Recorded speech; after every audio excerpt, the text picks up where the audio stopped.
Hello and welcome to uh, a special game here on the Hint Plays channel. Just had to mute the stream because I suddenly remembered that it was the audio was live. I've done that. I think everybody's done that at least once. Yeah. Hello everyone, welcome. We are here for a special birthday game for our wonderful player, Druttercup. You may recognise her as one of the usual GMs on this channel, but today I have taken the seat for a special game. Welcome to New Dunhaven. We are playing Dusk City Outlaws. New Dunhaven is a city of cosmopolitan intrigue. It is a melting pot and a city where that kind of phrase may be as literal as it is figurative. Okay. The city ostensibly is run by the Crown, and the officers run a lawful and well-appointed city with the nobles, the merchants, commoners, all knowing their place, ostensibly. The city, however, and our players, could also be considered to be under the control of the more senior side of things, the, in inverted commas, legitimate businesses of the underworld, who some years back decided that infighting amongst themselves was not the best way to ensure that they all got ahead. They felt that too much time was being spent fighting amongst themselves and not enough on the enemies that beset them all. So, the agreement... Get ahead.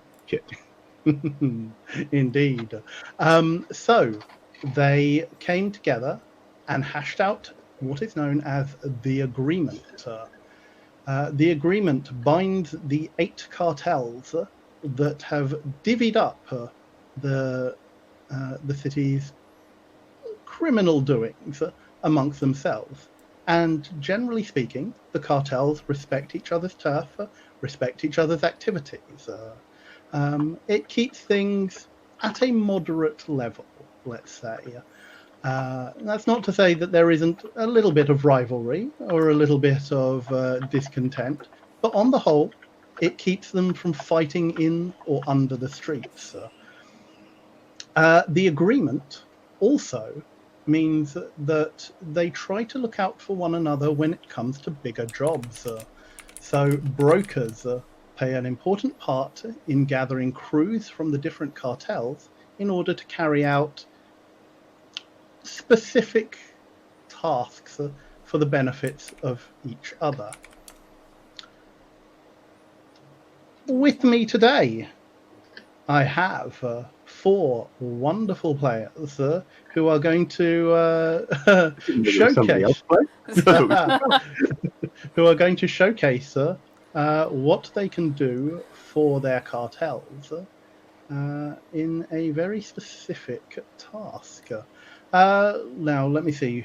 I'm just having a look at the stream so I can see what order folks are. Let's start at the top with Druttercup. Who are you playing? Birthday girl-ish.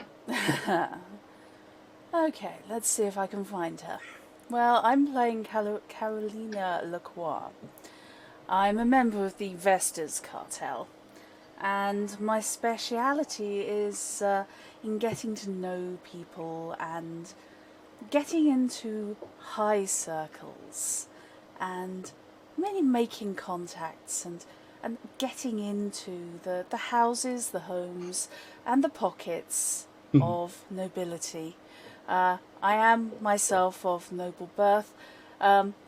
Unpleasant doings, unfortunately, with a distant relative have stripped me of my financial support, so I'm looking for alternative means and ways. And if you want to be gauche about it, my occupation is thief, but we don't need to talk about that, do we? Let's hear about you. Of course not. Thank you, Drat.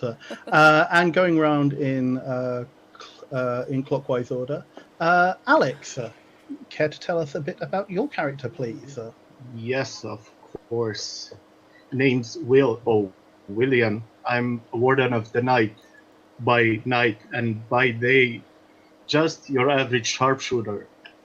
I'm pretty much what you could say a master of bow and arrow and a master of hand-to-hand combat, learned from my parents who are no longer with us.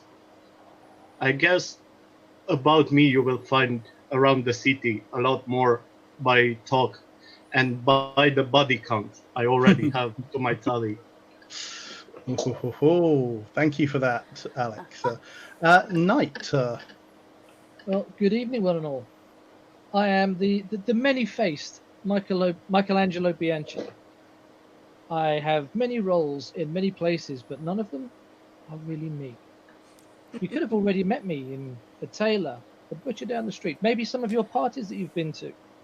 It could have all been me. Or maybe not. You'll never know. But I will, and I do. Good day.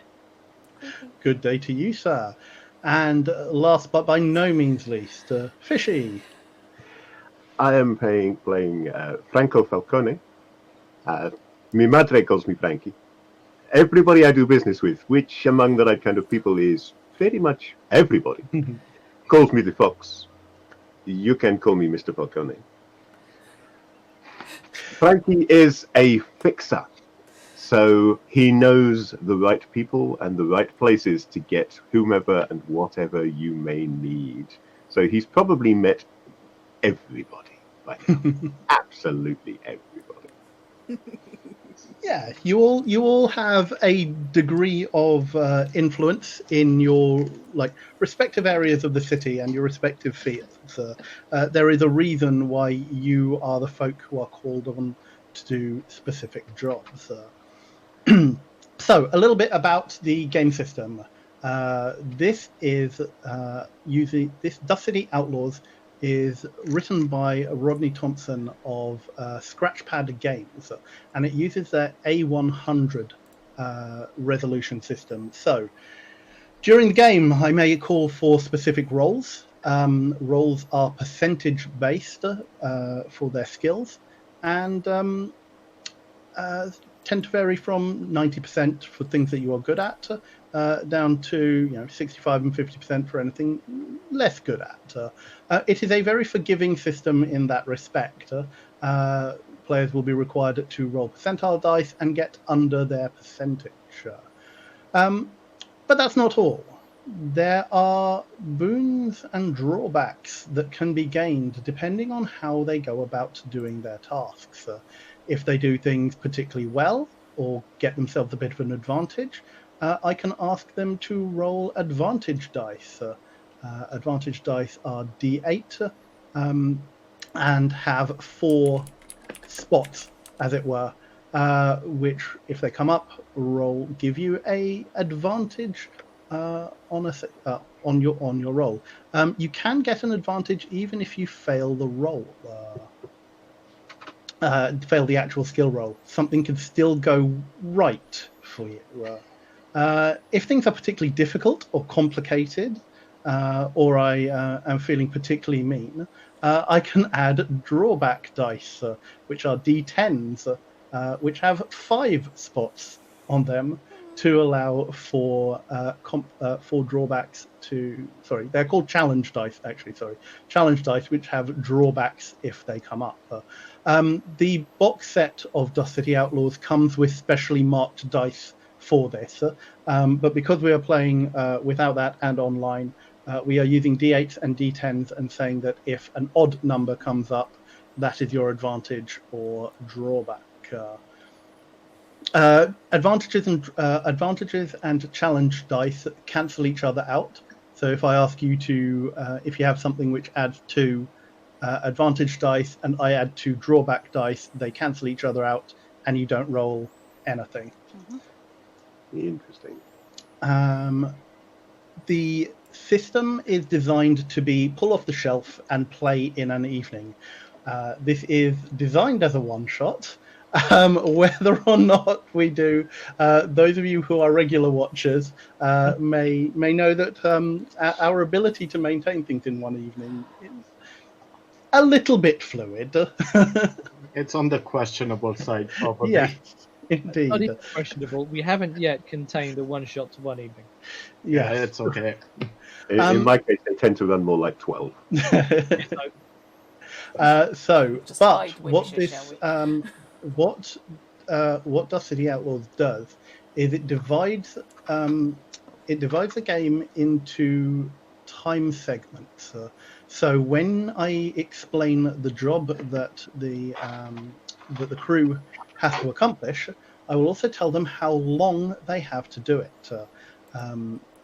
And this will be split into, and days are two segments. So you have a day segment and a night segment. And you have to decide what you are doing in each segment. Now, each segment can either be a planning scene, and planning scenes are very time constrained. Under normal circumstances, they would be 15 minutes long, timed by the GM. I am going to time this at 20 minutes to allow for the fact that we are online, and there may be slight issues with lag. Let me grab my phone to make sure that I have a timer. And Miss me. that is all the time you have for that scene. Yeah, 20 minutes seems reasonable. That's 10 minutes where at least one player is accidentally muted and something. The purpose of a planning scene is to determine what you are going to do next. It determines what information you need. It determines how you are going to go about doing that. Other than a planning scene, you have a legwork scene. And legwork scenes involve each player in turn taking the lead in a role-played scene where they state what they want to get out of it, i.e., what is the information they are trying to accomplish, trying to get, or what goal are they trying to accomplish from that scene. We will then play it out. If any skill rolls are required, we will go through those, and the potential for complications may arise. I have a question there. Where it Yes. says each player in turn, could a legwork scene not contain multiple players? Or Yes, a like, legwork There are scene rules can, for that. but each player.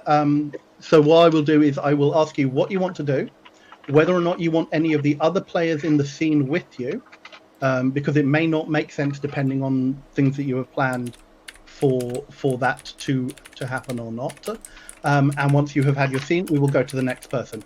So you may end up, individual players may end up in multiple scenes in a given legwork bit. But we will see. We will see how that pans out.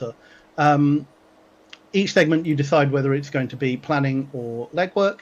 Information cannot change, cannot be discussed amongst players in legwork scenes. So if, say, one person is doing legwork scene, they cannot share that information with the other players until the next planning scene. Now, That makes this is sense. this is important to note. So how does that then work? If we have a legwork scene that say has Drut and I in it, Yep. and then there's a legwork scene that has say Fish and I in it, Mm-hmm. can I exchange information with Fish during that scene that happened with Drut? To a limited extent.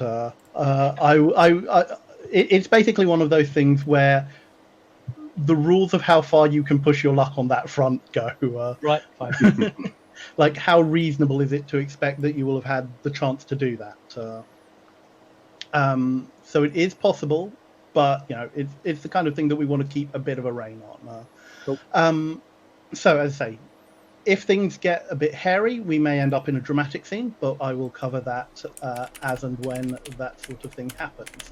Okay, sorry, before we begin, I'm gonna be off for 1 second to fix Sure. up my light because it seems it doesn't look too well. And I Okay, just no now worries. see that my fish tank is lighting me from a side angle. No worries. Creepy fish lights. Excellent. So, we are going to the very final segment of time should be used to actually enact your plans and pull off the job, and hopefully you will succeed, depending on what you have done and how much preparation you have got to in that time. I will say that you are probably best looking to take out obstacles at the earliest opportunity.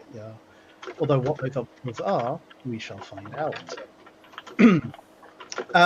So that's the game structure in a nutshell. Our crew are about to receive their job for tonight. But why don't we check in on them and see what their day looks like? Let's see how they go about getting that invitation for a rendezvous with their broker that evening. Let's start with Druttercup. Gosh. Okay. Well, I think I'm going to be You mean to spending. And Druttercup is apparently spending her day in silence. Well, you did say. You did Yep. say. I was being polite because my keyboard's loud.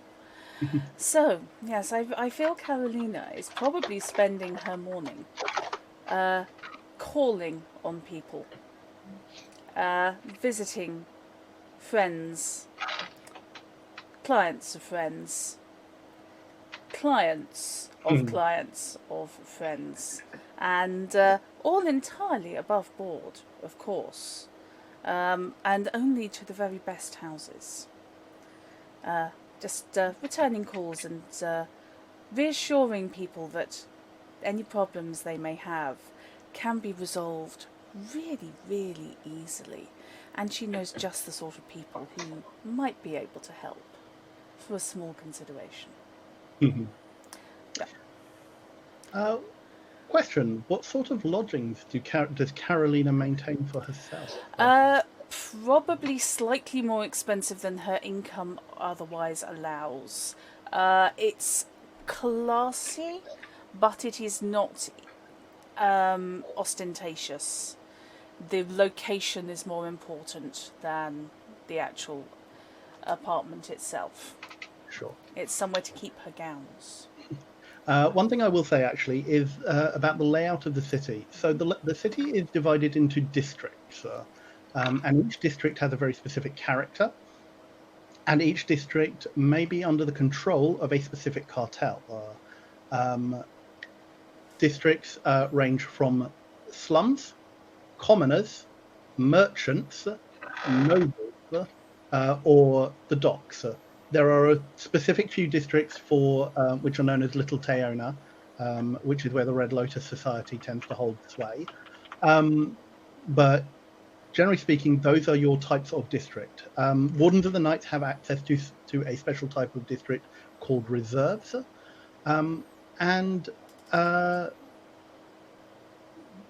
Carolina, would you say that you maintain your lodgings in a Vespers-controlled district?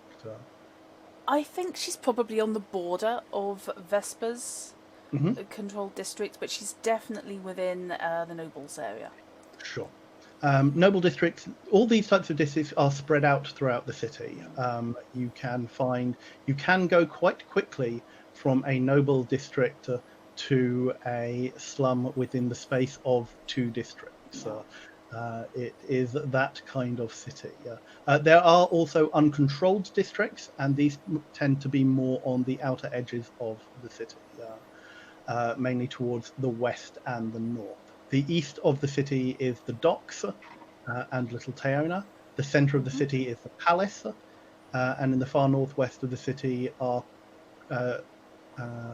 is the castle, which is the notorious prison complex of New Dunhaven, and the kind of place where if you are found, if you're committing high crimes, which might be anything from fraud to impersonating a noble, that is where you may end up. Impersonating anybody. Although obviously Crown agents, depending on the type of district, may pay more or less attention to the people and the activities going on in there. You are less likely to find Crown agents patrolling the slums or commoner districts, for example. Given the option, I'll be on the Vespers side of a border between the Vespers and family controlled area. Not a problem. I think they're probably the ones I've got the most in common with. Indeed. Continuing clockwise, Alex, how does your day look when you receive your invitation? Well, I'm spending my time in the slums as usual, playing dice and swindling people out of their money and making them owe me favors, because that's how information travels around this city. You win some, you lose some, you get some money, you get some information, but usually spending my time at the pubs in the slums talking to people is where I'm in my element, where I'm in my most natural state, to say so. So most likely I'll be around the slums, walking around, trying to talk to people to see if there's any opportunity to make any contacts or any money or both. Who knows? Cool. And likewise, where do you maintain your lodgings? Is it in the slums? Is it in a slum district itself? Well, yes, because as I said, I feel more comfortable around people that are the same like me. Nobodies, people with no name, no face, just a mass of color. That's it. Moving on, Michelangelo, how does your day look? So, if I've got an invite to meet with a potential client on a job, the last thing I want is to be distracted by any other jobs I've got going on. So, make sure that my decks are cleared on any papers that I need to get produced and sent out to my clients, so that I haven't got the risk of them badgering me saying, I need my papers, while I'm trying to do something far more important. But also, I've got to make sure that any identities I've got elsewhere, I'm doing probably the bare minimum to maintain those identities and the facades that hold them, because I might need them for this role. Indeed. So a little bit of flitting around, touching base, making sure that my people around those identities know that I'm still around, I'm still there, and I'm still who I say I am to them. In terms of my abode, I get the impression, being a man of many faces in many places, the last place I would want to live is somewhere where I could be seen and recognized. So I think Michelangelo would probably live in an uncontrolled area, away from any of the factions, from any major businesses, so he can go about doing his different business transactions under a bit of a cover. Sure. And Fishy. Well, Frankie spends his time during the day in public places, coffee shops, restaurants, public parks and piazzas, and he always looks as if he's just stepped out of a party, specifically as if he's just stepped out of one, because he's well dressed, finely dressed, but always slightly disheveled, as if maybe a moment ago he was round the corner in those bushes with somebody who's best not named. His day is spent meeting people, talking to people, finding out what he can from those who may have useful information, whether on something specific that he needs at the moment, or just things that he's filing away because someone may want to know it later on, and maintaining all of his contacts with the people in the city so that when somebody says, I need a X, he can immediately think of somebody and know who's in town at the moment, who's not in town at the moment, who's busy, things like that. So that's his day most days. At the end of which he retires to his apartment in a family-owned building, looking out over one of the canals. Excellent. Just a quick... Before we go forward, sorry, I forgot to mention something about Will that I think it's really important to mention. Will is always wearing a long black cloak and has his weapons holstered at any time at his waist side, so he's always ready to strike if need be. And what weapons does Will wield? He wields dual crossbows, but not like the classical crossbows, the short, more militarized version of the crossbow. So you're hand wielding pistol crossbows, basically. Yes, pretty much, yeah. Cool. He's a man of action, so he needs to have his weapons fit for a man of action. Now, how conspicuous you are is going to depend on what district you are in, though, and we shall see whether or not that plays to your favour or not. Um, a quick rundown on the cartels that we have with us this evening. Drukup is playing a member of the Vespers. The Vespers are the cartel which concerns themselves with crimes against nobles, high society issues. They move in refined circles and look to target the people who do as well. Alex is a member of the Wardens of Night. The Wardens of Night are almost, in terms of social status, the lowest of the cartels. They are the outlaws, the brigands, the bandits, the people who reject the crown and try to stay as far away from the law as possible. They're the sneakiest ones. They disappear into the night and come up when you are least expecting them. Not quite the lowest of the cartels, though, if we are looking at social status, because that goes to the Forgotten, who are the cartel in all but name. If anyone has played Planescape here, they are like the Indeps, the people who are almost forced to call themselves the cartel in order to survive. Oh, They are the street gangs, the ruffians, the independent criminals, um, the beggars, the roustabouts, those sorts of folks. If you are a member of a street gang, you are probably a member of the Forgotten Cartel. And we have And crossbows sideways. yes.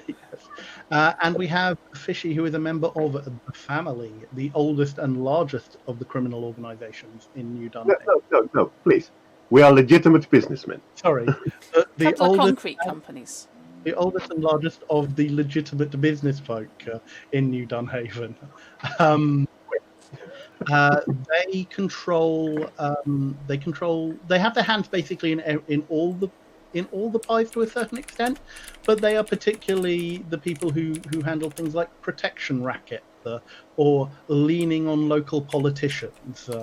If there is a bribe to be given, it is probably being done by the family. They also control crime that goes on the city's canal network. So we have our four. We have our four players. We have our crew.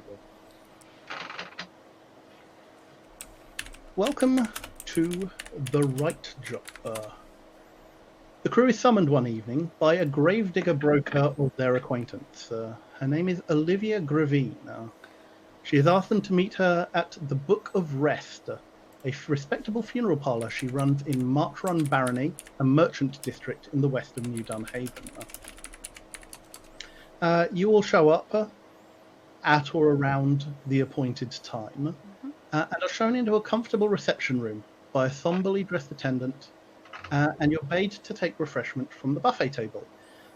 This is formed of a polished casket made of chestnut red wood and lined with padded and embroidered fabric, of which one side has been cut away and folded down, and various canapes on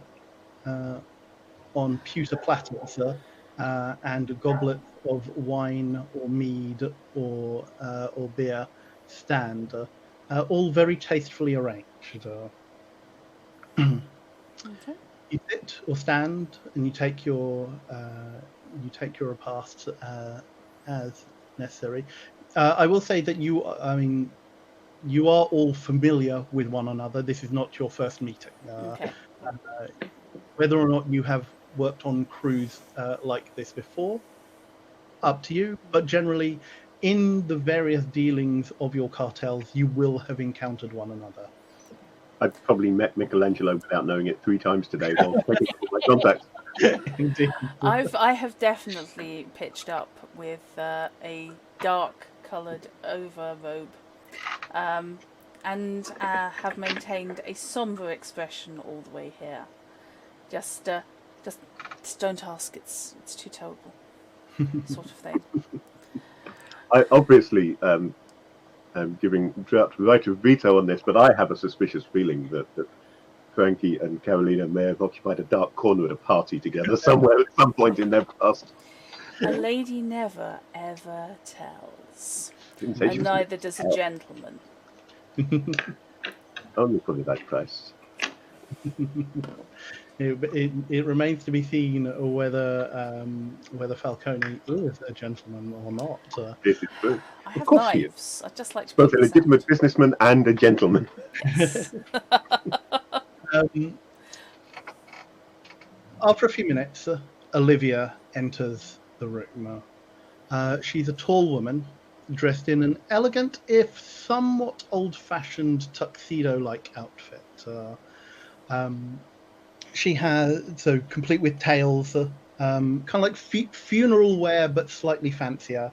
But the style is probably some years out of date to your trained eye, Carolina. Oh dear. But you also know that this is very this is something that is very prevalent among the Gravediggers cartel. There is an expectation, I would imagine, of a certain degree of tradition. Indeed. You certainly don't want the person conducting your service to outshine the mourners. Indeed. The Gravediggers, Gravedigger-run funeral parlours are noted for their professionalism. She wears a high top hat with the fringe with a fringe coming down, edged in dark crimson lace, and she leans slightly on a well-made stick of the same chestnut redwood as the coffin table, with a silver ferrule and a silver crow's head, and the stick clacks as she moves across the room. It is the only noise she makes as she glides to a seat, and in this parlor.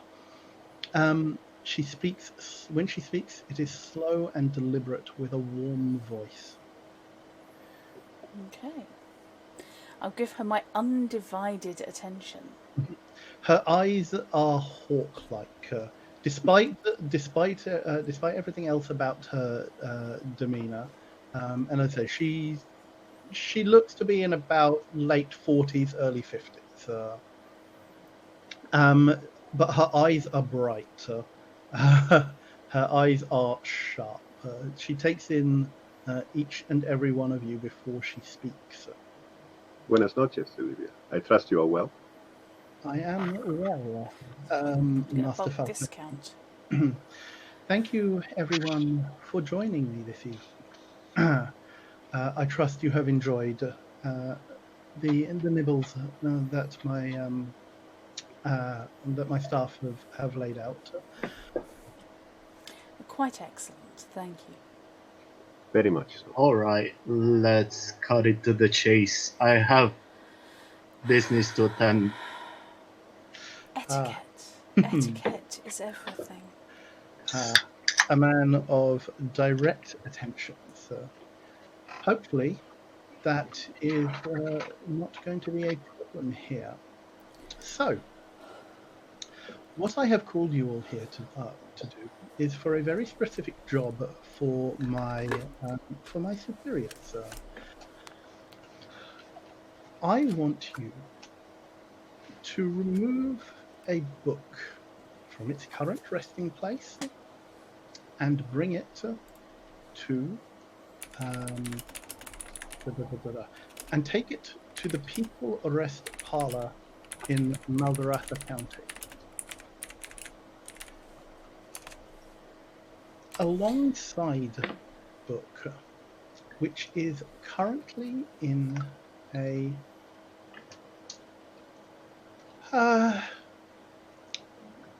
school, let's call it, a church school in Listrick County. This book is being held there, as far as we are aware, and the church are being somewhat secretive about it. We want that book acquired. but also they have sent for a specialist. We want the specialist as well. Dead or alive? Alive.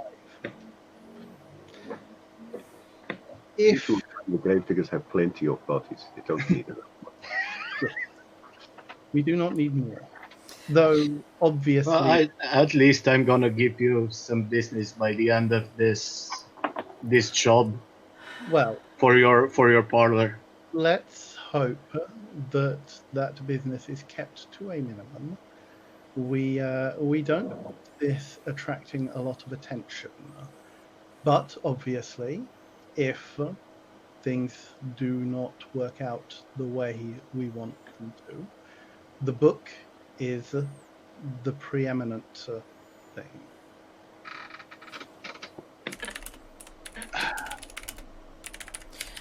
Who is this specialist? Anyone I know? The specialist, we do not know exactly who he is, or at least I don't. All I know is that he is called the librarian. If it's Giles, I'm leaving. He's tougher than us. Your time on this is 2.5 days. Because that afternoon, we believe the specialist, the librarian, is going to be leaving the city with the book in his care. We are also under the impression that the librarian and the book will not be in the same place until that morning. So the obvious move is to move when they are in the same place. That, obviously, I will leave to your discretion.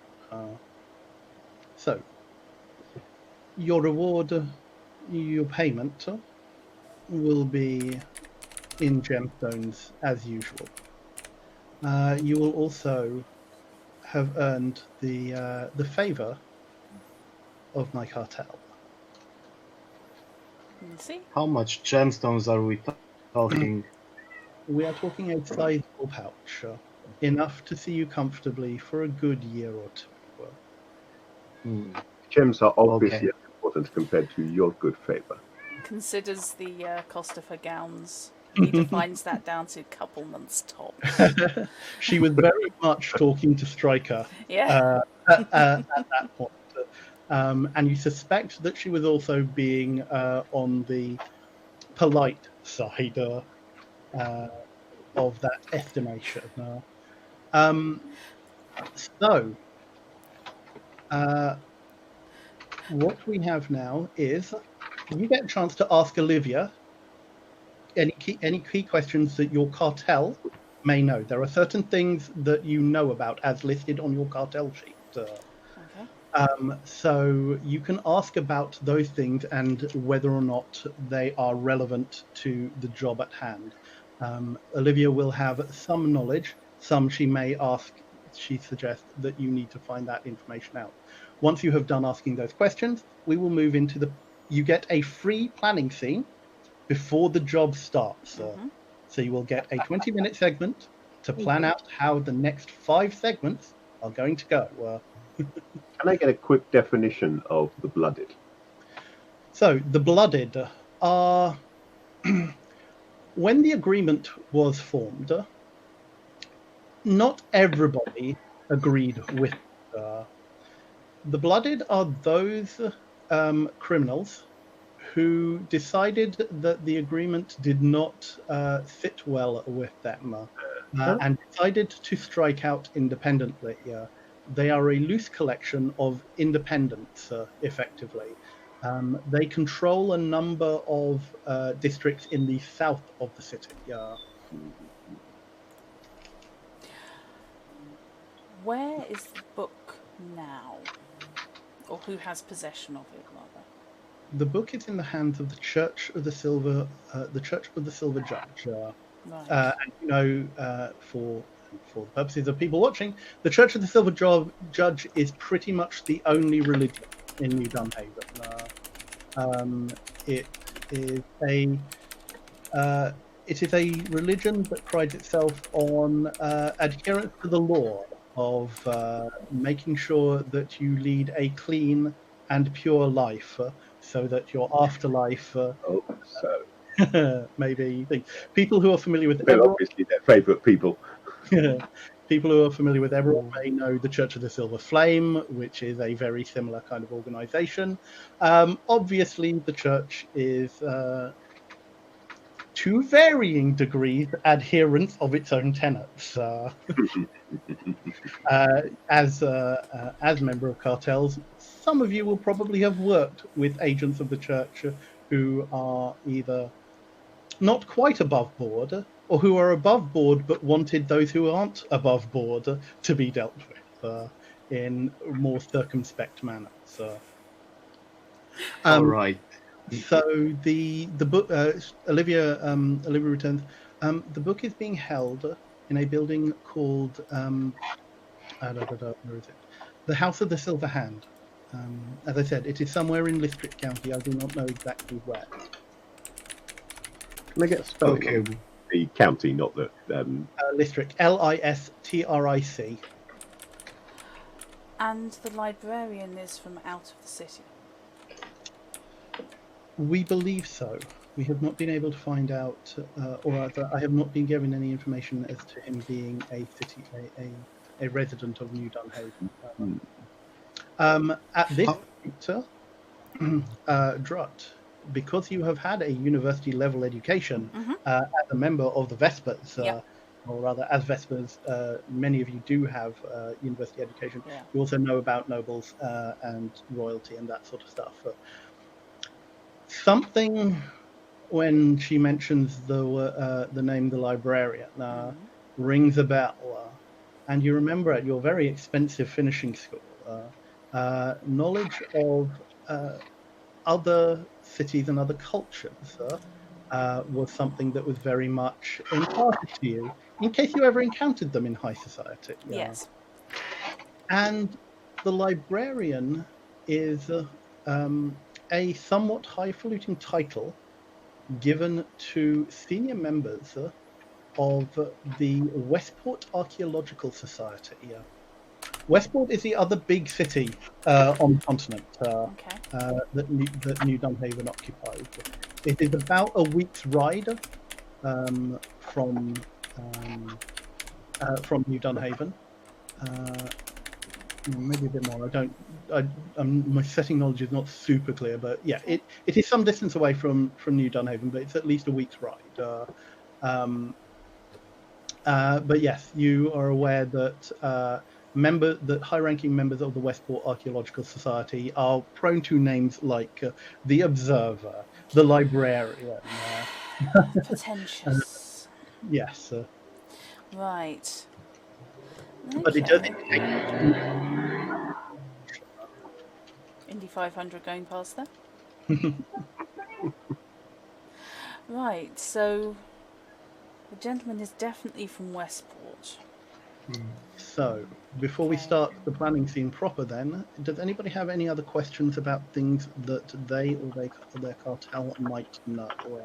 Yes, I would have a question, Mrs. Olivia. How about the crown? Will the crown be involved in this?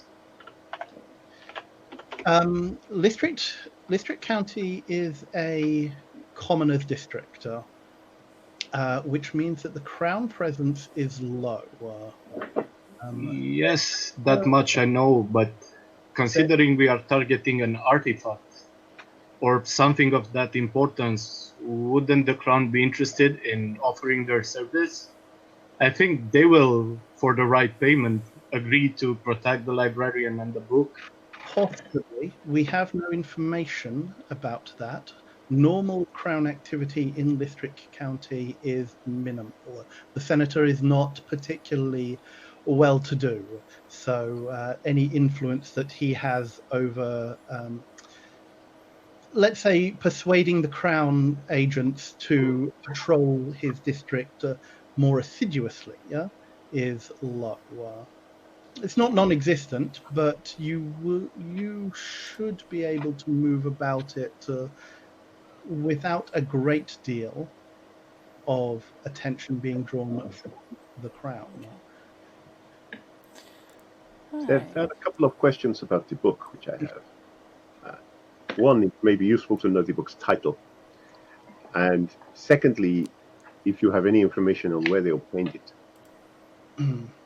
Where they obtained it, I do not know, or at least my superiors have not told me that. They have simply requested that a crew be formed to retrieve it. As for the book itself, again, I do not know the title. Oh. But what I have been told is... Loosely consider stealing the entire library of the church. Just let them sort it out afterwards. I have it on good authority that the book is written in Teona. You are looking for a slim volume that is bound in orange dyed leather with green lettering. The lettering, I believe, is on the front and the spine. It also has a copper lock. Those are the details that I have been given about it. So That sounds like it should be fairly easy to find. Yes. this is a district that is as far away from Little Teona as you can imagine. On that note, Fishy, you are a member of the family, which means that things that you know about include the canals. Yes. On hearing the name Listrick County, you know that it is one of the westernmost districts of the city, and that it backs onto, or rather, there is the long canal that runs down the western edge of the city. Runs past Listrick, and indeed the northern edge of the district is at the corner of basically an L-shaped junction where the canals enter the western side of the city.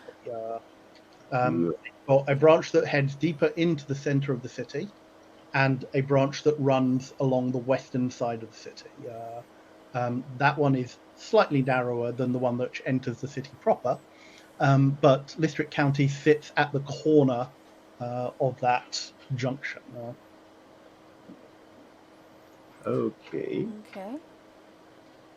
Good question for you, Chrono. Yes. Of things that I know about is included the old city. Now, Yes. how does the old city relate to where we are now? So, like many major cities, New Dunhaven is built on Old Dunhaven. You were trying for something else there, weren't you? And you just it was there. About a century or two ago, a large fire broke out in the city of Dunhaven and razed most of it to the ground. New Dunhaven was built on the ruins thereof. They basically knocked everything down and started again.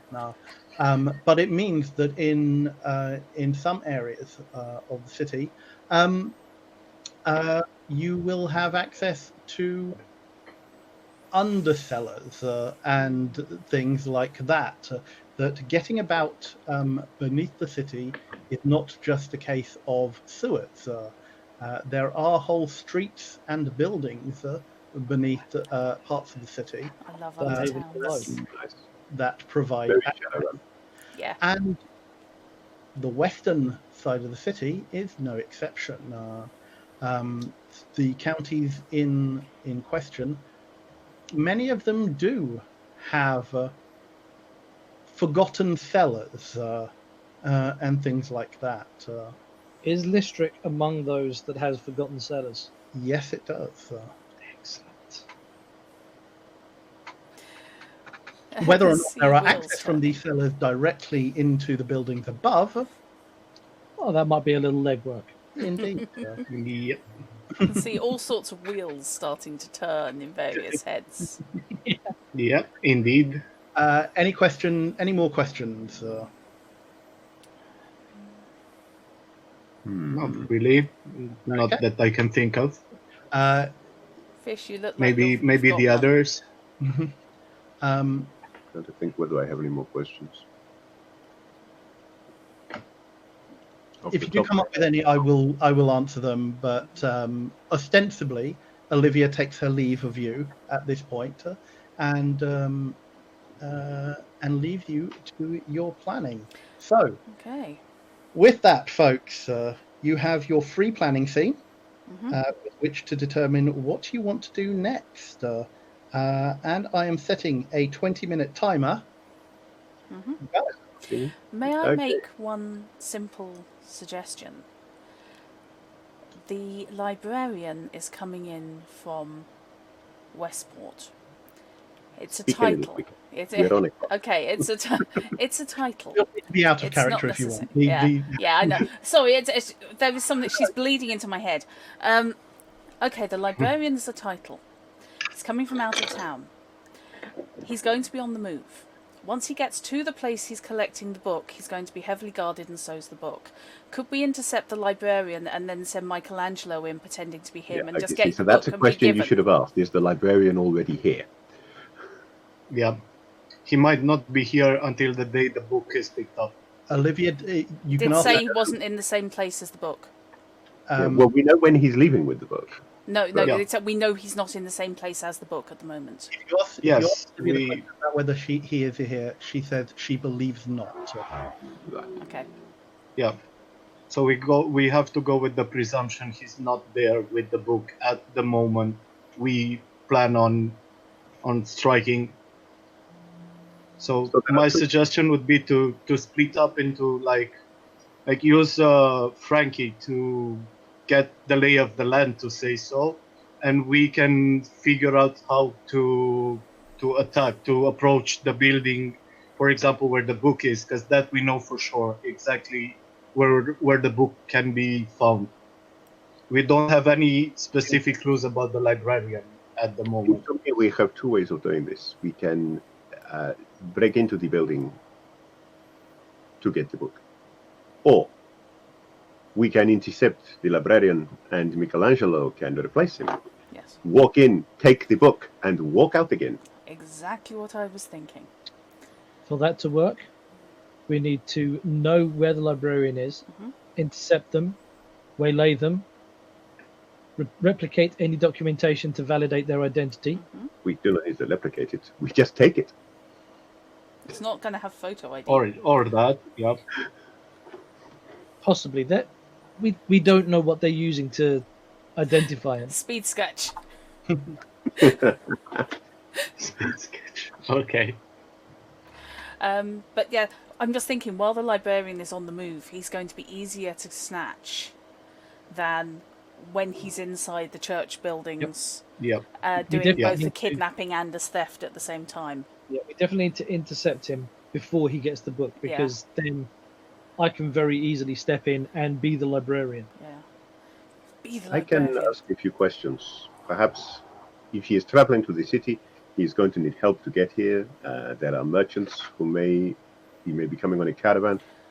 I can see if I can find out his itinerary. What's good. travel? How is travel normally handled between cities? Travel is primarily either by coach or by ship. There is a limited canal transport to basically the outskirts and outlying areas of the city, but no more than about a day or two before Anyone got leaving. eyes on the docks? Because if those are going Yes. to be the two ways. I have by watching the slums and by being in the slums, Will has contact with a lot of deckhands from the ships that travel. I will say one thing that most of you will know. This is something that Will in particular will know because of the warden's contacts outside of the city. If somebody is coming from Westport, they are almost certainly coming by road. They will be coming by coach, or by horse or cart, depending on what's being transported. But passengers alone will be coming by horseback or by coach. There is regular coach travel, and they will be coming into the north of the city. So, coach travel, are there coach lines, or would this be privately owned coaches? There are both. Most nobles will have their own coaches. Nobles and royalty will have their own coaches. Other folk will be traveling by stage services, effectively. So if he's traveling by one of those, I should be able to hopefully find out my contacts. Yes. Locate that If information. he's travelling by private coach, that's going to be more in the nobility, wealthy end of things. That might be something that I might be able to look into. If it's a public line, you're more likely to be able to find them. If it's a private hire, by somebody of influence, that's more my end of things. So And between if it's us, we should be able to sort it out. One thing you're forgetting that I can do is I can look for alternative routes out of the ordinary ones. target area. Yeah. There may well be And- some hidden cellars that we could use as an escape route. And another thing that Sorry. I could do, considering that there's a chance that the librarian might travel by public transport, is get to see who's running the coaches in and out of the city and see if I can get my hand on some of the horse handlers that might know who goes where. Yeah. At this point, I am just going to interject. I have paused the timer with some system information. Okay. Now, as a member of cartels, you all have some existing influence, and you each start the game with an influence token. Influence allows you to do certain things which are listed on your cartel sheet. There is also a pool, a communal pool of influence, which starts with one influence token. So if you need to use multiple influencer in order to get something done, there is one that starts in the communal pot, and you each have one. For particularly good ideas or plans, I can add influencer to the communal pool. Also for things which advance the interests of your cartel. Also, as a fixer, my middleman ability allows us to trade influence among ourselves during planning scenes. Aha, so that might be Okay. Is that the thing at the bottom, Fish? Hmm? Is that the thing at the bottom of the left-hand page, yeah? What do you mean? Under spending influence. I believe that is a specialty ability of the fixer. Oh, right, it's a thing I can do as a fixer, as I Oh, said. right, okay, my apologies. The other thing I didn't mention to the players is, as the GM, or rather, as this system calls it, as the judge, I don't roll dice. Yeah. My way of influencing what happens is by setting complications or obstacles for the various things that the players encounter, but also by spending a resource called heat. Heat is generated by the players as they move about the city and as they enact their various plans. They generate heat simply by existing as criminals. So it's not like my pool will stay empty regardless of how careful they are. But also for the players, because none of you have played the system before, I'm just going to give you an outline of what generates heat.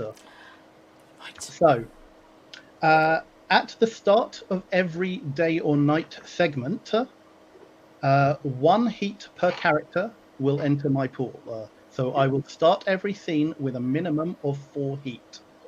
Don't like that at all. Okay. If a crew member spends a scene in an area where they are conspicuous, and those are listed on your cartel sheet, you will add 2 heat per character. If a bystander witnesses you committing a crime, that is 2 heat. Similarly, for things like leaving behind significant evidence, causing serious property damage, stealing items of high monetary value, committing a noisy crime. Shooting people. Not that I'm looking at any player in particular on that one. If anybody involved in a scene fires a firearm, that is that adds heat. Many of us have If firearms. if you commit a crime against the nobility, or those Crime's all such a add 2 dirty heat. word. If an agent of the crown witnesses you, that adds 4. Well, them you If can you kill. take any hostages, that adds 4. If you are fleeing, questioning, or are arrested by the city watch, that adds heat. And 6 points of heat enter the pool if you kill any number of law-abiding citizens. Okay. Define law-abiding. Law-abiding citizens are basically anybody who is going about their business and is not a member of another cartel or is an Uh-huh. agent of the crown. Okay. Oh Pretty my much god. bystanders. Anyone that's not Yeah. us. Yeah. Oh my god, I've just been rereading The Spending Influence Mhm. on just trying to familiarise myself with it because it was in one ear out the other because of the heat. Oh my god, I can form a soiree. I could arrange a party Indeed, you can. and invite the guy. I will resume the timer. You have 14 minutes left. Arrange an impromptu soiree at an elegant locale for an evening. Yeah, not relevant. We're on the clock. Damn. Yeah. No, I it know. is I'm relevant. thinking of it. If there's a chance he arrives in town early and we can assure that, we can get him to the party and swipe him at the party. That's a genius piece of movement. Yep. Because if we can take him to the party, entertain him, it becomes a lot easier for us to sneak him out of the way early. This And I True. can find out if he's coming earlier than the day of the move. Because I have my contacts outside the city, so I can just relay the news to them and find out what happens. If So you're I able to- think that should be a good move to begin with. Just finding out what happens. we could take that a step further. If you can identify when he's going to arrive in the city, we could arrange a welcoming committee for him, have him taken away to a that was safe what we residence, planned. prepared for a party, swipe him at the party, then we go and be him, collect the book, Yeah. leave, jump back. We know nothing about this librarian. Perhaps he does not like parties. Everybody He is a likes say- bookish man, perhaps, who spends his time sitting, reading by candlelight, and not attending soirees. His We are libra- making assumptions about him and planning based on those assumptions. We should plan based on what we know. A party doesn't necessarily mean revelry and drinking and dancing and music. You have been to the wrong parties. I've been to all the parties. Okay, the librarian is a title. It's a title of from an academic society that likes giving its ranks titles. You don't get to be a member of this if you're not pretentious and a politician. I like him already. Means we can manipulate him. There's an ego there. Now, I'm not saying that party is the best idea, but it's on the books. We need to find when he's coming in. We need to find where he's going before he goes to the church to collect the book. This Those must are be the our priorities. priority. Yeah, those are our priorities. Find out how he's hitting the town. Find out where he's staying. Or the alternative is we forget the librarian entirely, and our priority becomes to find out about the House of the Silver Hand and how we can get into it to find the book.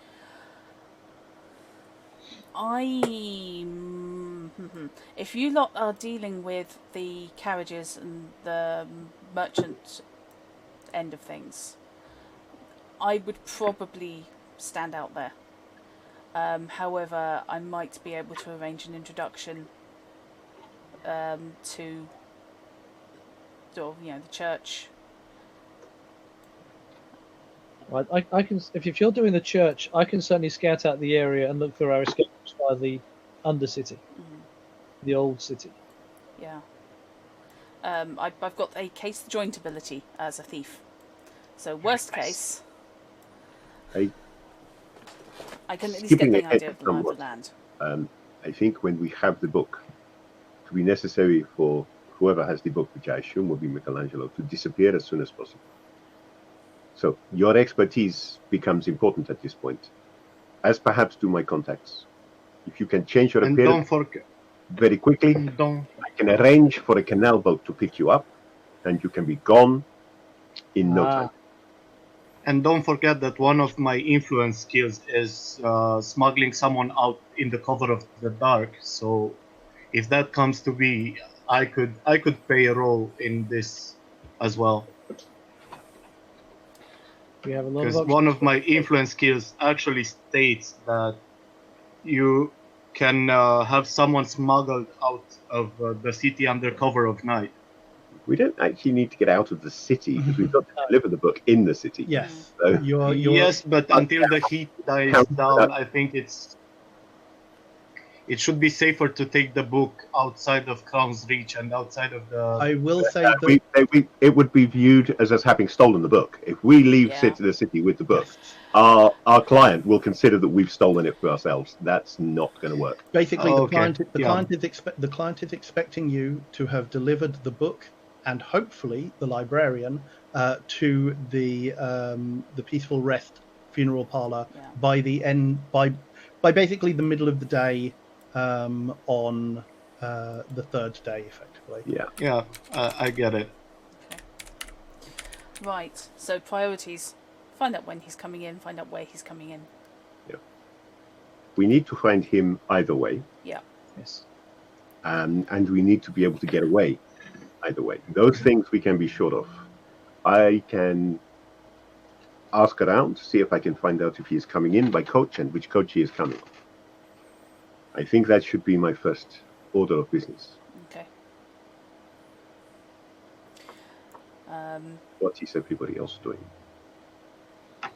Well, I'm gonna try and find out who he is if I can, using contacts in the city he's from. I think that's the best course of action to begin with. Try to find out who he is if I can, using whatever contacts I have there. Then that sounds like we have the pair of you looking at our human target, Yeah. while the lady and Yeah. I investigate our material target. I'll pay a visit to the church. I feel a prey And- coming on. Take a look around the old city, see what there is lying around. Okay. You have 8 minutes left. You can end the planning scene early if you know what you are going to do. Anything unclear or that we haven't covered? Yeah, I don't want to get us too married to a plan Yeah. early Because remember, on. you do have effectively 4 segments before the final one. I mean, my thinking is that we're going to need to find out what we can and then have a second planning scene before we actually carry out the heist. Yeah, absolutely. At least one more planning scene Yeah. before we carry out the heist. It seems likely that the heist is going to form a two-parter, rather than grabbing both targets at the same time. But, I suspect, the ideal would be to do it, but I don't think that's going to be possible. Yeah. Because I think there'll be too much opposition. I mean, it partly depends on when the librarian is turning up. If the librarian is turning up at the last minute, that's going to put us under a time pressure to grab the librarian, grab the book. Yeah. But hopefully we will be able to snag the librarian first. It's a couple of days' travel, isn't it, between cities?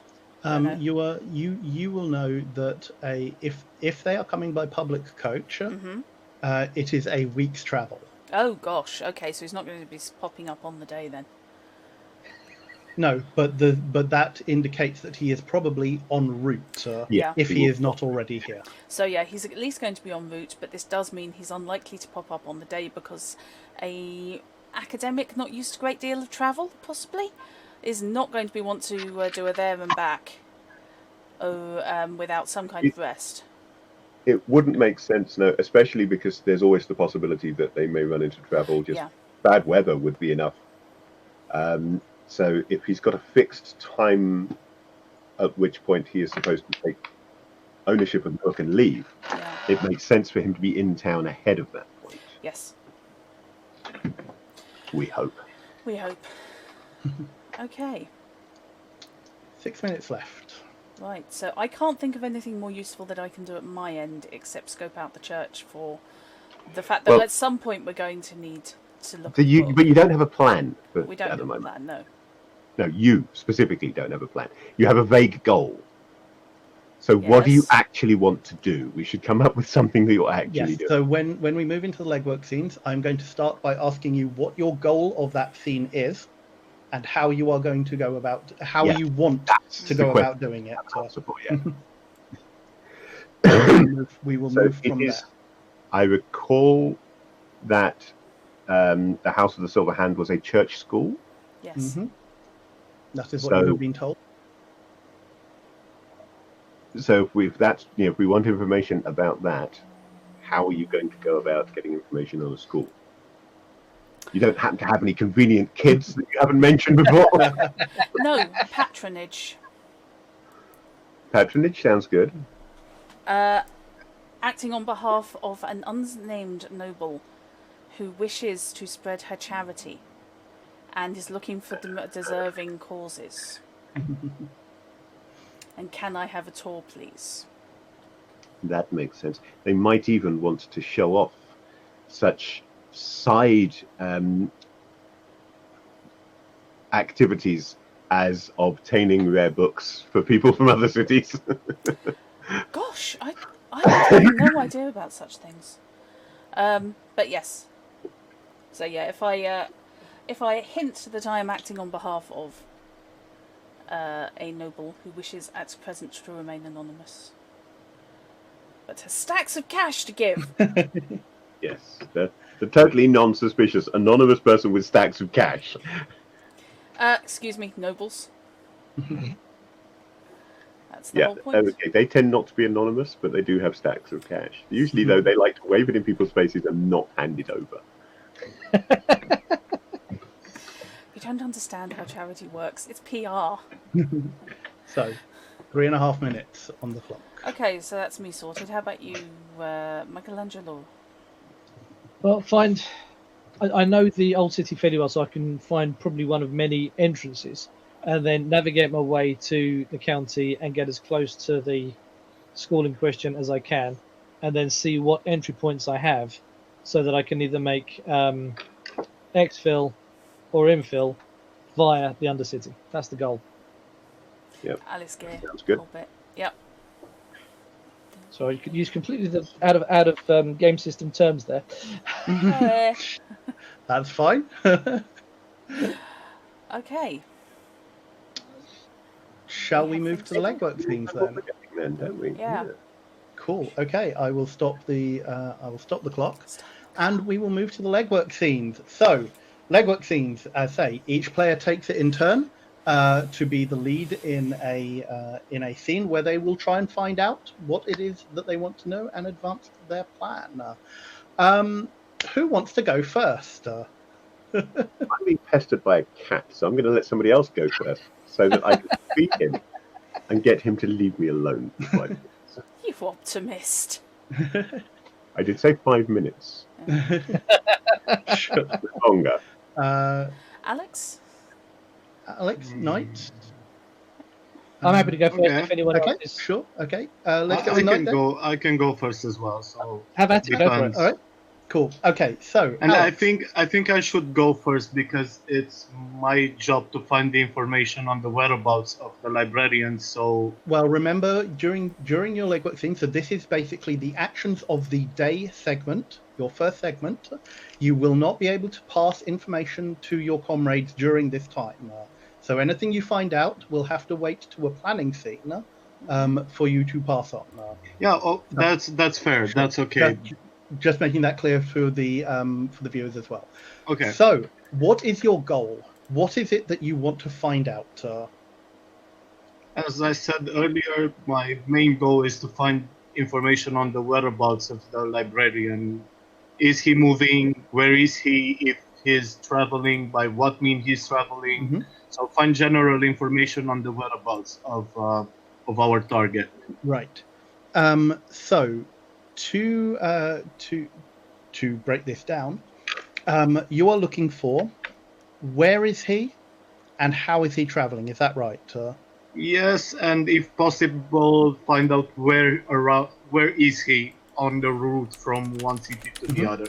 Okay, so multiple goals in a single scene impose a difficulty level. So it means that roles, because you have got two, you have outlined two goals to me. Where is the librarian at this moment, and how is he traveling? That means any roles that I ask of you in this scene are going to automatically impose a 2 challenge dice penalty. Yeah. Yeah, yeah, okay. Cool. That is fine. So, how are you going to go about finding out this information?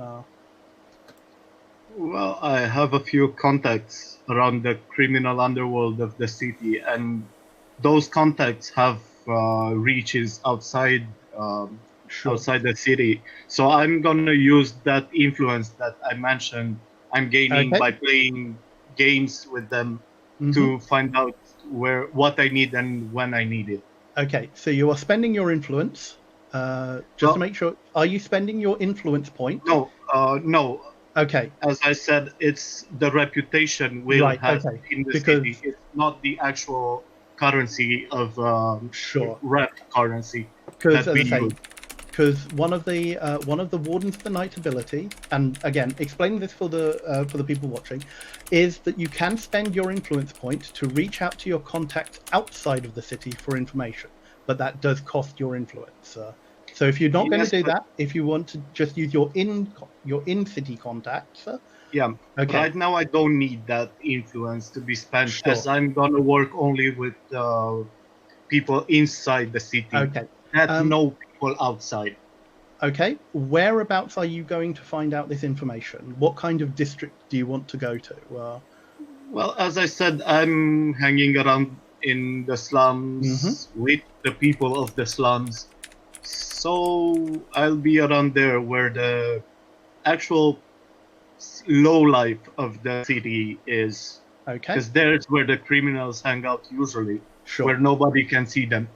Okay, so to explain to viewers again, because we are starting a legwork scene, 4 heat automatically goes into my pool. I am going to Okay. mark it on a spin down die so that so it's easier for me. Um, Now you are a warden of the night. You are conspicuous in all districts during the day, so that adds 2 uh, Okay. for this. Um, Given what So you just to make it clear, you can't choose where you are when you act. no, because you are using a daytime segment Okay. Okay. in order to do this. So, Yeah. um, otherwise, you could. I mean, ostensibly, you could defer uh, defer your action, but it means that everyone would have to agree that segment 2, that the nighttime segment, would be a legwork one as well. You can't Okay. mix and Okay. match planning and legwork. No. Yeah. Makes sense. Makes Cool. sense. So you that adds 2 heat. Uh, so you are going into the slums. Any particular area of the city that you're going to try and target? Well, not that I can think of right now. I'm trying to improvise. I'm not I a mean, do man you of want many to? plans. Sure. I'm guessing, like, do you want to target a slum area near where the House of the Silver Hand is? Do you want to target a slum area Well, that is one nearer the northern entranceway into the? one Uh, of the contacts Will has in the slums is living in the central area of the slums, but is a really well connected underlord of the okay. criminal world. So I'm gonna target the central area and try to reach that contact first, and Sure. then pan out with whatever I can to the other regions of the city Okay. directly myself or indirectly by using my reputation to persuade people to work for me. Sure. Okay. Um, so, um, You're basically using a spiral technique to hit up a number of places. Okay, that's fine. so that I can cover a lot more ground than I could by myself. Okay, that is cool. Let me just bring up my map so that I can have a vague idea of where we are, what we are doing. So yeah, so in order to basically hit up as many of your contacts in slums around the city, you are going to be doing a reasonable amount of traveling. It's basically going to take you the whole day to acquire this information. You don't. Yes and no, I would say, because as I said, Will is owed money by a lot of people in the slums. Mhm. So some contacts that I trust, I can reach by messenger, so I don't have to do all the lagging Okay, around myself. sure, but there I will be could just but it's there a will be risk that time I'm to. willing to take. Okay, but there will be time involved in basically sending messages out and getting messages back. Yeah, So of yeah, course. But you can. as I said, I can focus on the more important contacts Mhm. and just have lesser contacts be reached via a messenger person or someone that can deliver safely mail or a message from one part of the city to the other, for example. Okay, can you give me a gossip with criminals check? And because we've discussed this prior to the things, one of the other players is basically going to roll on Alex's behalf. Yeah, yeah, Um, that's optimal for me. So, can somebody roll a percentage check with 65%, but with two challenge dice? I think it's Drat's birthday game, so Drat should be allowed to roll more dice than anyone else. Okay, This has nothing sure. to do with the fact that Drat's dice luck is awesome. I'm completely with Fish there. Right, I think we've Okay. been set up. Okay. Okay, on the percentile, that is a 24, and did you say 3d10s? 2d10. 2d10s. Sorry, I'm just automatically making life No, nastier for you. no. And that gives a 7 and a 10. So that's one odd number, so that is one drawback.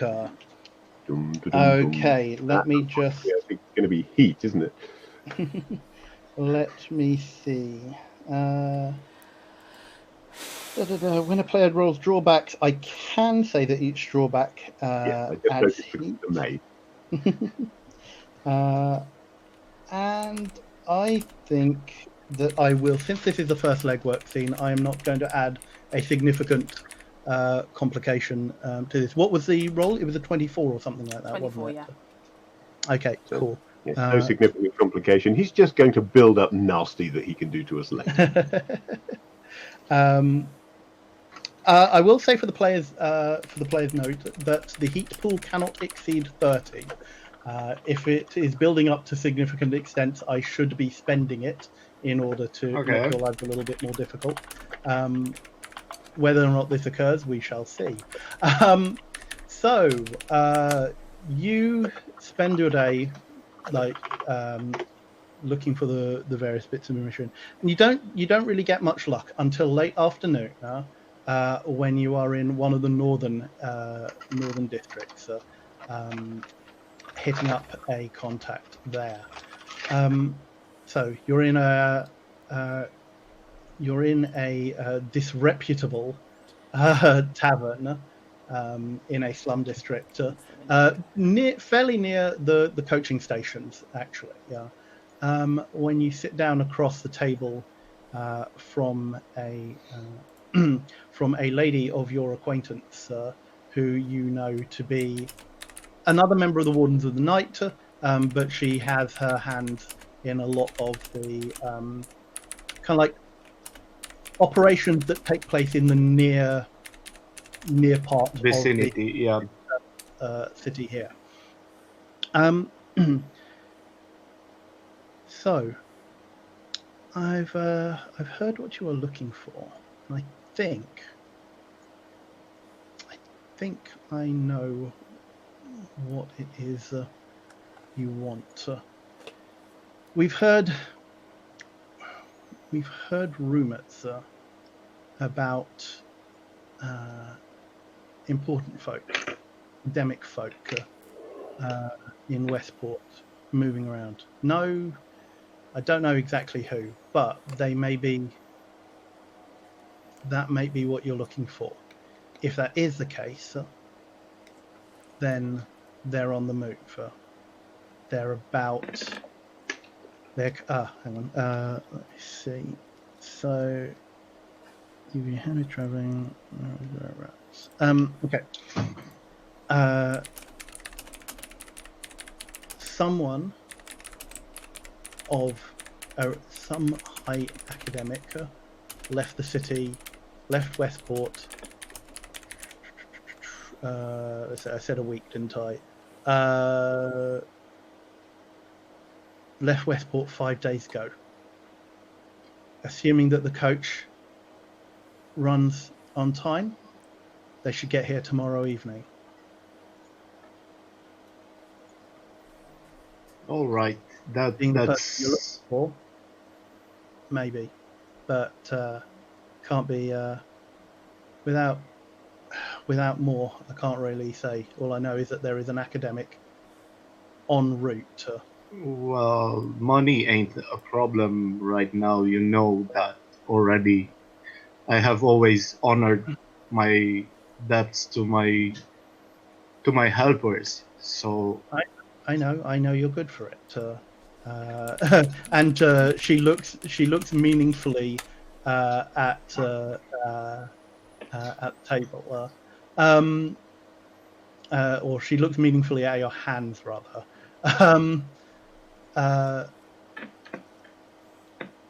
But I'm afraid we don't know much more. It takes time to get info from outside the city. how much time would it take?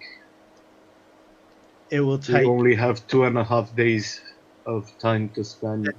They're 2 days away from the city. It will take roughly the same time to intercept and get back here. To But confirm can you guarantee that it's only No. 2 days? I can't guarantee that. And without a description of the person, if you can't give me more on who Well, it is, I can't send anyone out. It's too. I don't know much more. That's why I was counting on you and your man to find out who that mysterious folk is. As I say, it's not something we keep tabs on. All I know is what I get messages every so often from Westport. All right, but knowing that you have that influence on Westport's friends of the wardens, how about I raise the stake up and offer you a lot more than I've offered before for your information? It's something that would really benefit the wardens really well, and it would benefit you as well, as we already have some unsettled debts to take care of. What exactly is it you want? I want to know who or how that person looks. At least I want to know who they are and where they're coming to the city. At Well, least if they're coming in, they'll be coming to the Northern Coach Grounds. okay, but I want to have people that will keep him on tabs if he's in the city, as long as he's in the city. I want people to watch him move, and I want to know everything. Even if he takes a shit, I want to know where and when he takes it. That's going to take a lot of money and a lot of legwork. That's legwork, and I don't think you have the time for me to do that. If you've got 2.5 days, I can't. If I can offer you the money, offer me the chance to at least let you try this, because I know you'll succeed. You never disappointed me before. So why would you do it now when there's a ton of money involved? Yeah, but it depends on who I've got access to right now. Well, how about you tell me who you have access to in a few hours? Just run your run checks with everybody you know. I want to know that as soon as possible. Because as I said, money ain't a problem, and you know that already. We worked before. You know Right. it. The best I can do for you, realistically, is if the coach that he's on comes in ahead of schedule, I can let you know. But with the manpower that I have at the moment, that's probably the best you're looking at. How many people would you need under your guidance to make this possible? I want you to lead this operation. As I said, I want information on that man wherever he steps in this city. Yeah, but that's once he gets into the city. If he's not due into the city until 2 days' time, I'm not It sure won't how. be too late. We still have half a day. We can do it. Sure. We will do it somehow. But I need information on at least when he's in the city.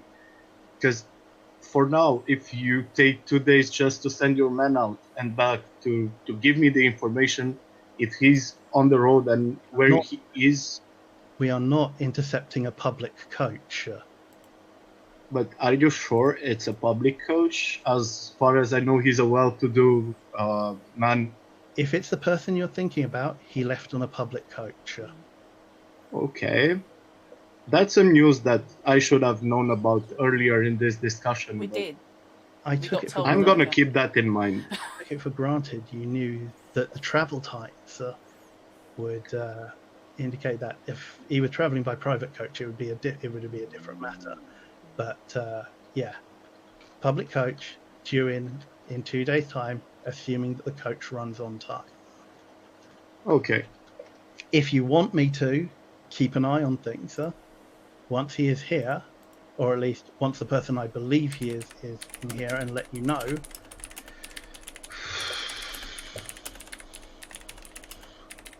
Give me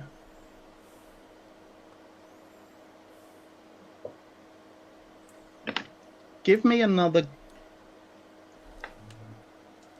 You're being. How are you coming across? Are you coming across as quite forceful, or are you just trying to convince her? I'm trying to persuade people into doing my bidding more than forcing them by overpowering them. Well, it's like, are you actively trying to intimidate her? Not as much as trying to convince her that I have the means for her to carry out this mission. Money, people, whatever she needs. Sure. Okay. Can someone roll a 50% chance then for persuasion? Again with the 2 drawback. Sorry, with the 2 drawback dice. Okay, 33. Mm-hmm. Ooh, 2 odd numbers, 7s. 2 odd numbers. Okay. We don't like that. Sorry, We I don't got like the that at skill all. check. It's Sorry, odd. I should have unmuted before saying. Eek! It's weird. My brain filled in the noise because I saw you do it.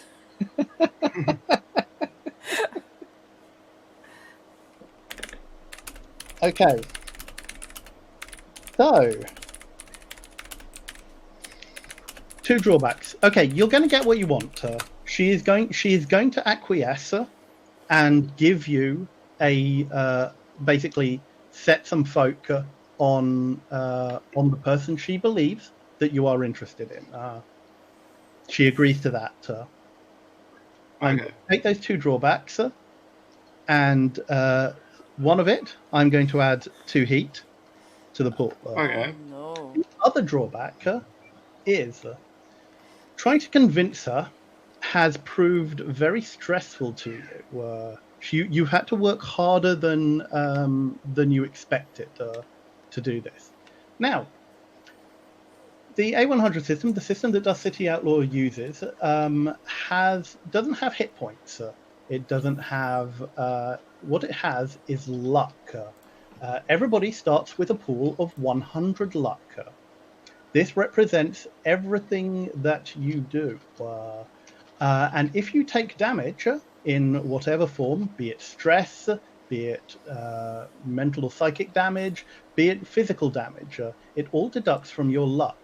When you reach 0 luck, it means that physical damage starts to come off as wounds, and it means that mental damage means that you will usually end up fleeing the scene. You really want to try and avoid your luck going down to 0.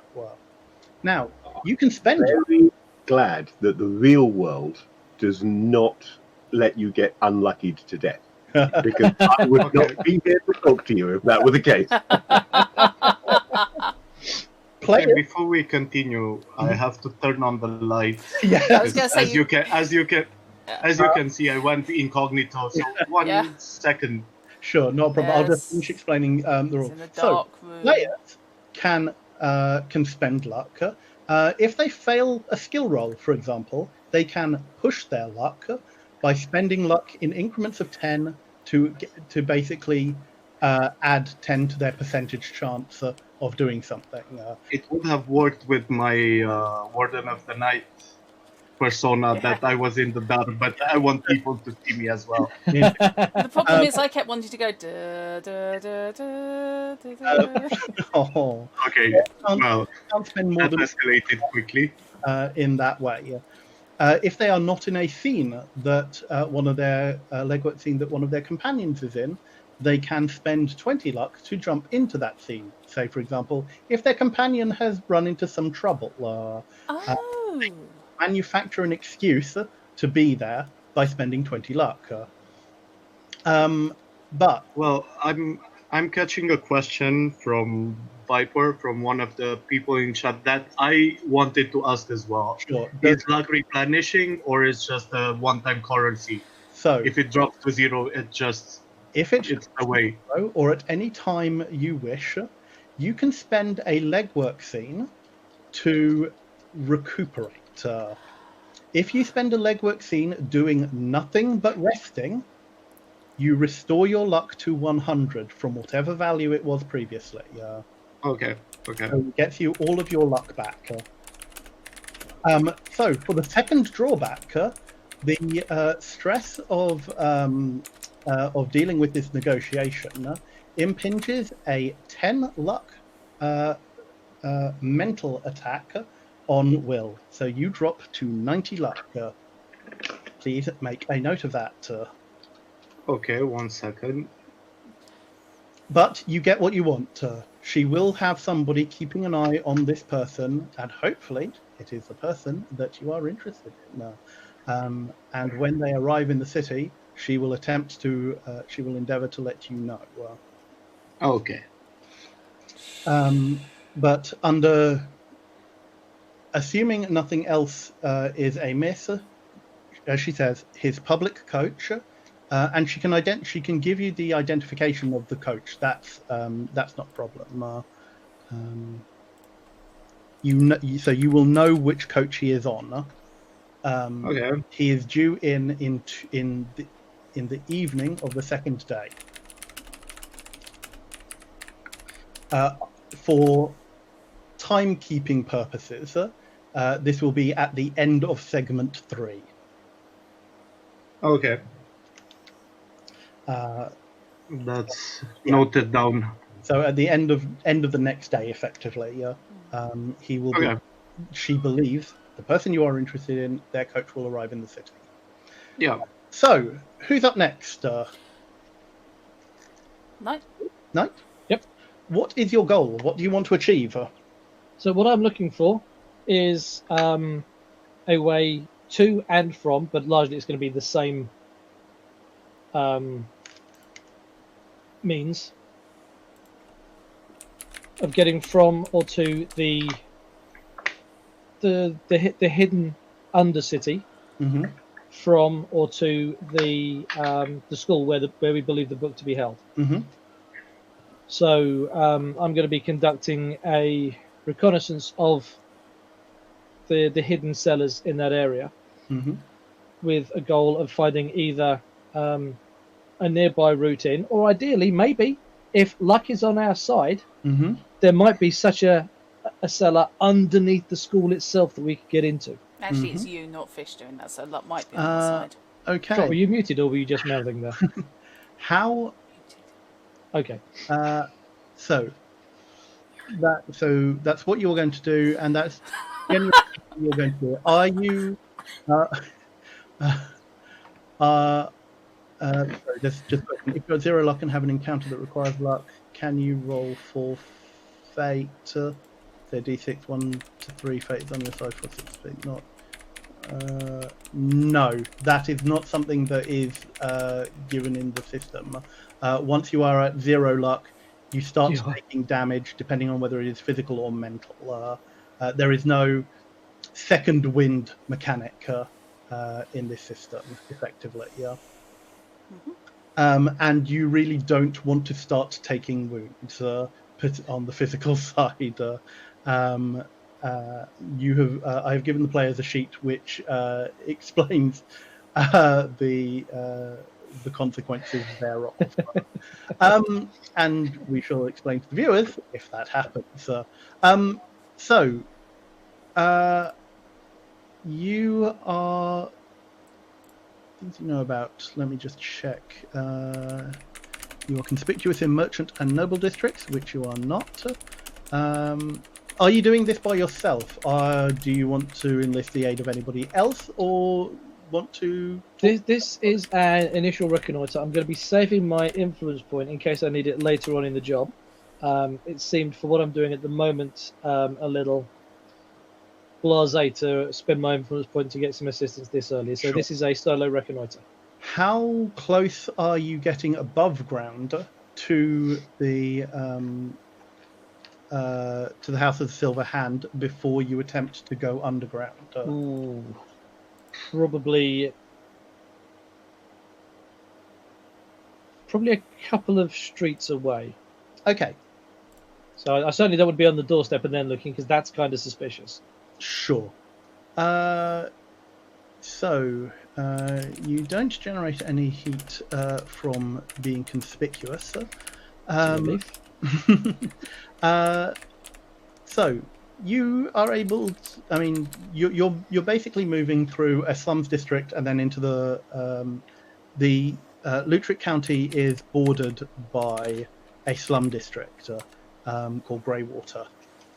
So you're basically moving around in this area, and what you do notice, and you probably make a few inquiries of people of your acquaintance before you set out, just to gauge certain things, maybe of your cartel. That the House of the Silver Hand is basically on the border of Lutric County and Greywater. It's not quite in the slums, but it is fairly close. It is almost as close to it as you are going to get. Oh no, that's helpful. And you, a couple of streets away, you delve underground. Let's have a look at your sheet. So I have a reasonable sneak around skill, if that's what we're looking at. you do. Can you give me a sneak around check, please? I certainly can. With any, I will give you one advantage die. they are the D8s. They are the D8s, yes. Sir. Okay, so I There's a rolled sneak around 43, skill. and the D8 came up a 3. D8s. So you have an advantage. Okay. So you reckon that you are doing a really good job here. As far as you can tell, you have not been seen by anybody. The streets are actually fairly quiet around here. You head underground. You manage to locate an entranceway into the old city ruins. That is about a street away from the House of the Silver Hand.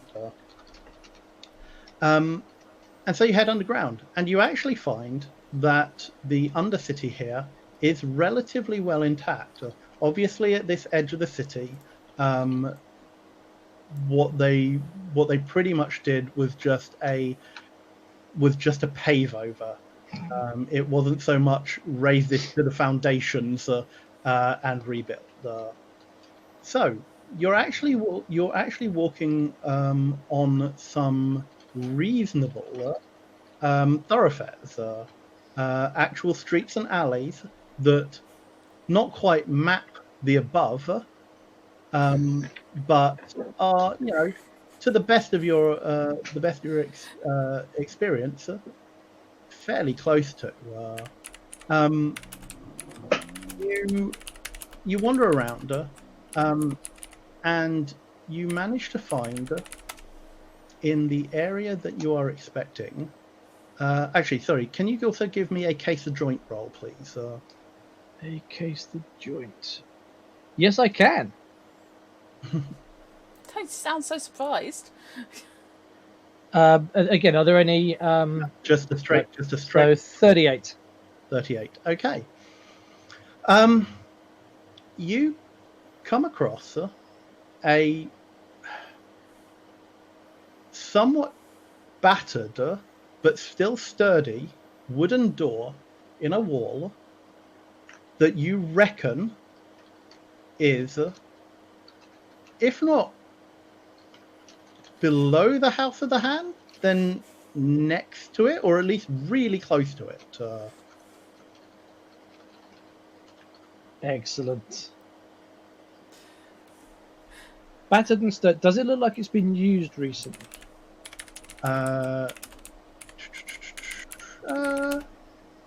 No, it doesn't. In fact, to your eyes, it doesn't look like anyone has been down here for years at least. Excellent.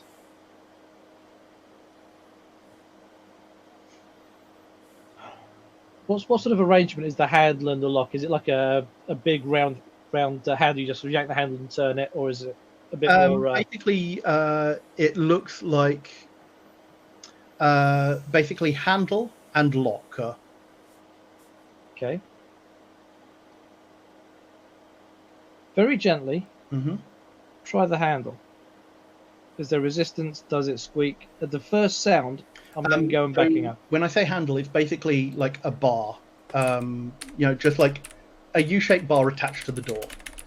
It's just something to hold on to. The lock looks like it's if you unlock it and you would use the handle to pull. Oh, right. Well, it's not like a lever. In that case, we try and pick the lock. Give me a pick lock roll, please. Are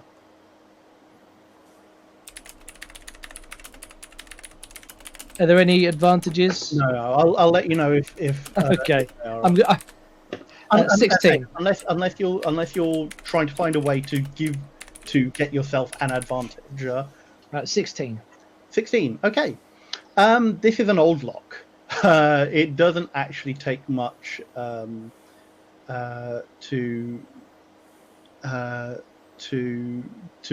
pick it open, and you step through, or rather, sorry, you find that the lock is opened without a hitch, basically.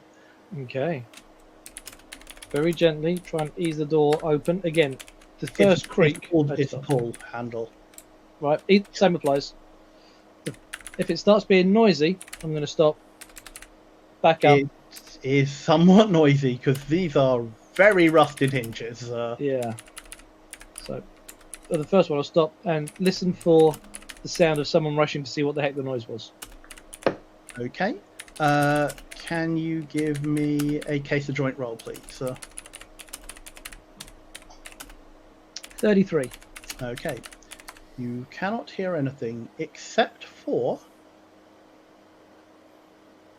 the faint sound of running water. Okay. Interesting. But if that's faint as in the distance, then it might be that anyone that might be in the building would probably be more likely to hear the running water than the door. So let's open the door and step inside. Okay. Really thick door. You enter a dusty cellar, or at least what was probably once a cellar. There are barrels, there are boxes, all in various states of rot or decay. you can hear the sound of rushing water, or at least running water, are still are a little bit clearer. And the reason why you think you can hear this, and putting a couple of things together, you reckon that it is probably the canal, at least the nearby Western Canal, is that one of the walls of the cellar has collapsed, Oh God. and is leading out in the direction, and that's where you're hearing the water sounds from. Okay. Um, in terms of what else is in here, as I say, broken wooden barrels. There is a staircase. It looks rickety. It does not look in the best of repair, but it leads up to the floor and stops. There's no hatch or anything that. Nope. It looks like whatever building was above this had at one point, but obviously this is one of the buildings that just paved over the top and sealed off the cellar below. Okay. How easy? How far is it up from the floor? Is it just like 10 feet above me, or is it 15, 20 feet? Yeah. 10 feet. Okay, so I just sit in here for a few minutes and listen. Mm-hmm. How often is the floor above me traversed? Give me a sneak around check, please. 51. Okay. You can't hear anything. You're.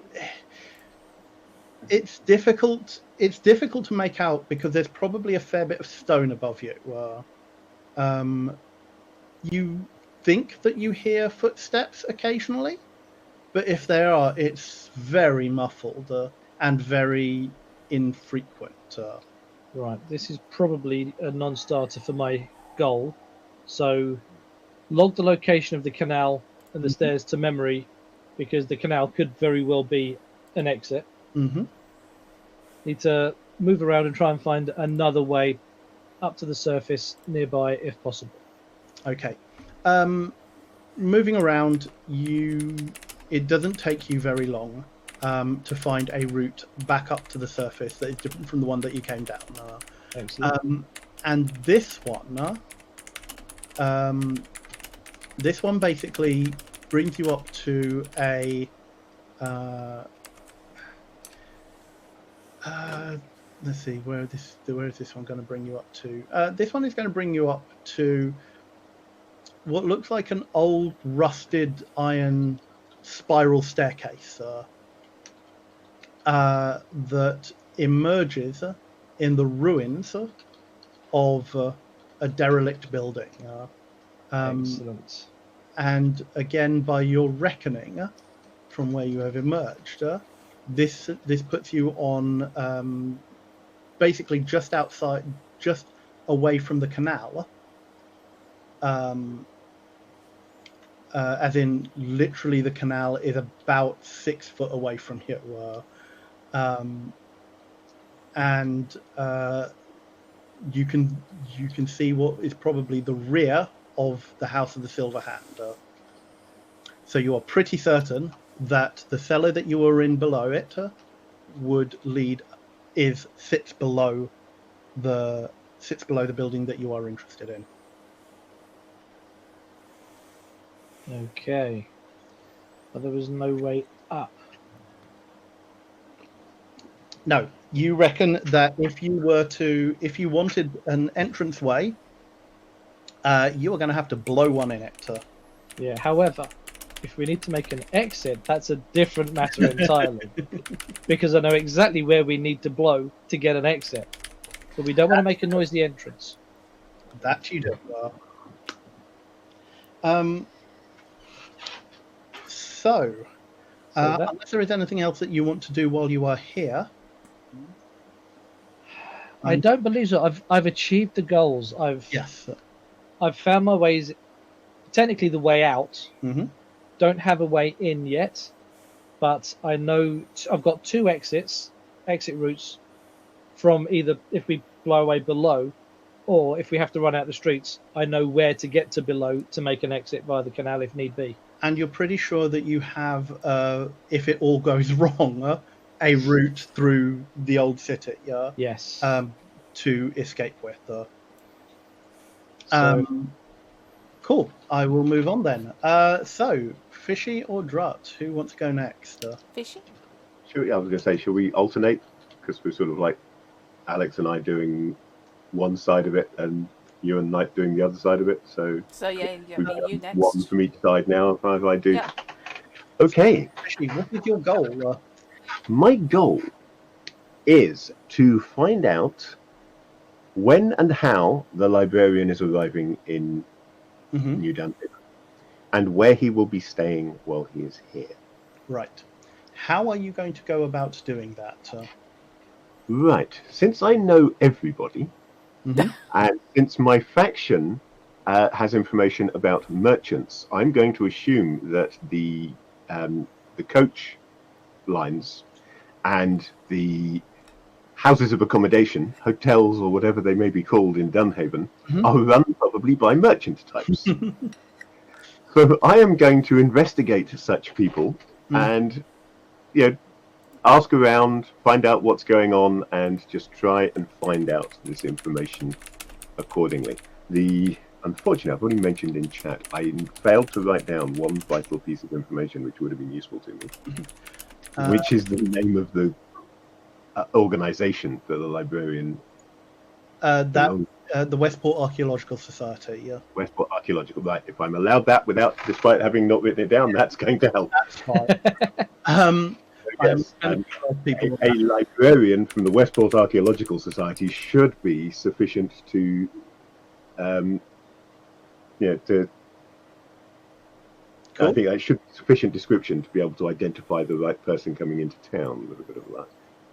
Cool. It's only because things like, for example, he may well have booked his travel and accommodation through the society. It may be in their name. So this is the kind of stuff that I think would be useful. Right. So you're basically hanging around. You're hanging around the merchant district where the coaches come in. Yes, I'm talking to appropriate people who work for the coach lines, and also to appropriate people who work for the hotels. Not necessarily owners, perhaps more sort of middle management level. Yeah. People who are more likely to talk to me and use my appropriate skills. Cool. With them. So you are not conspicuous in merchant districts, so that is fine. Right.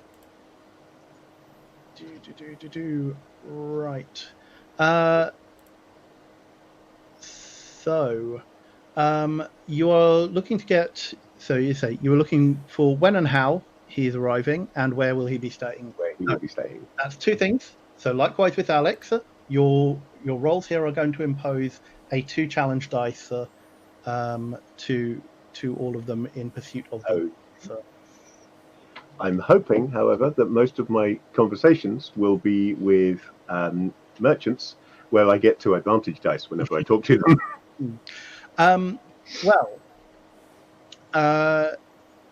You are generally in luck. So, in terms of the... actually, let's see.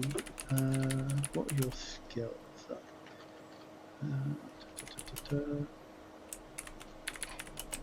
Okay. I mean, unfortunately, I'm not talking to criminals, so my highest skill is not going to be relevant, which is a shame. You are not. However, you are trying to locate someone. That's what I was thinking, yeah. So, for the first one of trying to find out when and how, can you give me a locate someone? You are talking to... you're not talking to a merchant in this instance. You are talking basically the bookers of the coach line. Okay, so I've got my 2 challenge dice, but no advantage dice on this. Okay, just so that, I mean, nobody can see them, but just so that it is clear, I've got a matched set of percentile dice and 2 odd d10s for the challenge dice. Cool.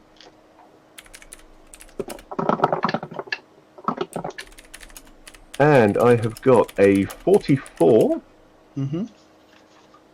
a 6, and another 6. Okay. So no odd dice. So no drawbacks. Where's Fishy and what have you done with him? That was a part with drawbacks. It's waiting. It's waiting to surprise me with something. When it's really important, that's when it's going to hit me with all the drawbacks. Yes, if you have 2 advantage and 2 challenge dice, they do cancel each other out. Now, So yeah, I wanted to query that because Yes. looking at the rules reference, Hmm? it seems to me that the dice don't cancel each other out, but the rolled advantages, rolled boons and drawbacks do. it is old boons, yes. So, So do you're still rolling them all, but then it's just a yeah, you don't get drawbacks and boons. Yeah. They would Sorry cancel about out. If there was one left over, you'd have that one. Yeah, you would roll everything. Apologies, Alex. Yeah, you would roll everything, and then any rolled boons and drawbacks cancel each other out. Yeah, a nitty gritty part of the system that I have. Well spotted, thank you. Fish. So you got a success on that, and like it's not the easiest thing to wheedle this information out, but you do find out that a carriage from Westport is due into the city at the end of the next day. And this effectively corroborates the information that Alex got. You can't find out who is on it. They don't have the passenger manifest, Right.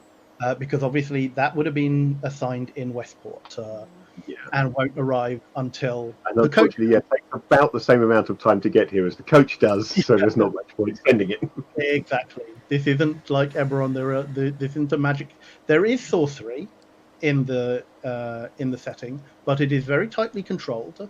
It is generally considered heretical to use sorcery. I'm hoping, however, that since messengers would be on fast horses rather than coming by coach, that a messenger may have been sent to arrange his accommodation. So the second part of my goal still stands. I feel. The second part of your goal still stands. Yes, so you find out that a coach is due in from Westport in 2 days. They're not. They are staggered, but it is generally they run to certain schedules, the public ones, and it's usually one. There'll be one coach either way a day under normal circumstances. Right. The one for today has actually arrived, and it's not that they leave at the same time every day. It's to allow for variations in travel. So, Yeah. but there is one due in. The one for today has already arrived. The one for tomorrow is due in at the end of the second. Actually, yeah. The hotels, when you go there, you have better luck because you are actually talking to proprietors, and you are asking around, and I am going to spend a little heat here. See, I knew it was coming. Yeah. You were saving it for a reason. Yep. I'm going to spend 4 heat to introduce a minor complication. Right. Things getting complicated. When you are at one of the hotels, you've hit up a couple and not had much luck in talking the receptionist round, or at least not getting the finding out that the information you want is they are not staying at this hotel. Right. The 4th hotel you enter, you see a heavy set gentleman, probably late 20s, with unkempt blonde hair. This is and you very hesitatingly would use the word gentleman, acquaintance, by the name of Vladimir. Vladimir is an operative of the Circle, which is unsurprising because you are in a district that is controlled by the Circle, as are many of the northern districts. Now I'm looking up the Circle. They are the Circle is a cartel composed of refugees and similar folk who fled the collapse of an empire called the Vladov Empire from across the waters. They don't stint on weight training, do they? They have a reputation of being tough, dangerous people. They are very much on the bruiser side of the protection racket business. They are highly prized, though, as muscle. If you need someone's head bashed in or knees broken, you go to the Circle. Yeah. Okay. So, Vladimir is a bruiser of your acquaintance. You have had the misfortune of working with him on a job before, but neither of you held each other in particularly high regard. He is talking to the receptionist in Vladich, and I don't believe you know how to speak that from your... I've seen nothing that indicates I should. Okay. And he turns round as you enter, and looks you in the eyes, and looks annoyed, but doesn't say anything.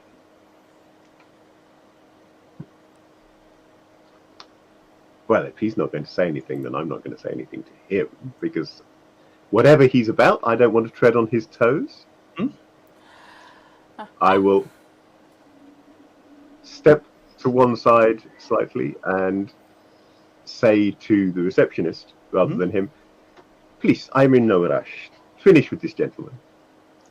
As you step towards the receptionist, Vladimir basically moves to block your line of sight, as basically by turning back to the receptionist, leaning over the counter, and engaging him in more talk again.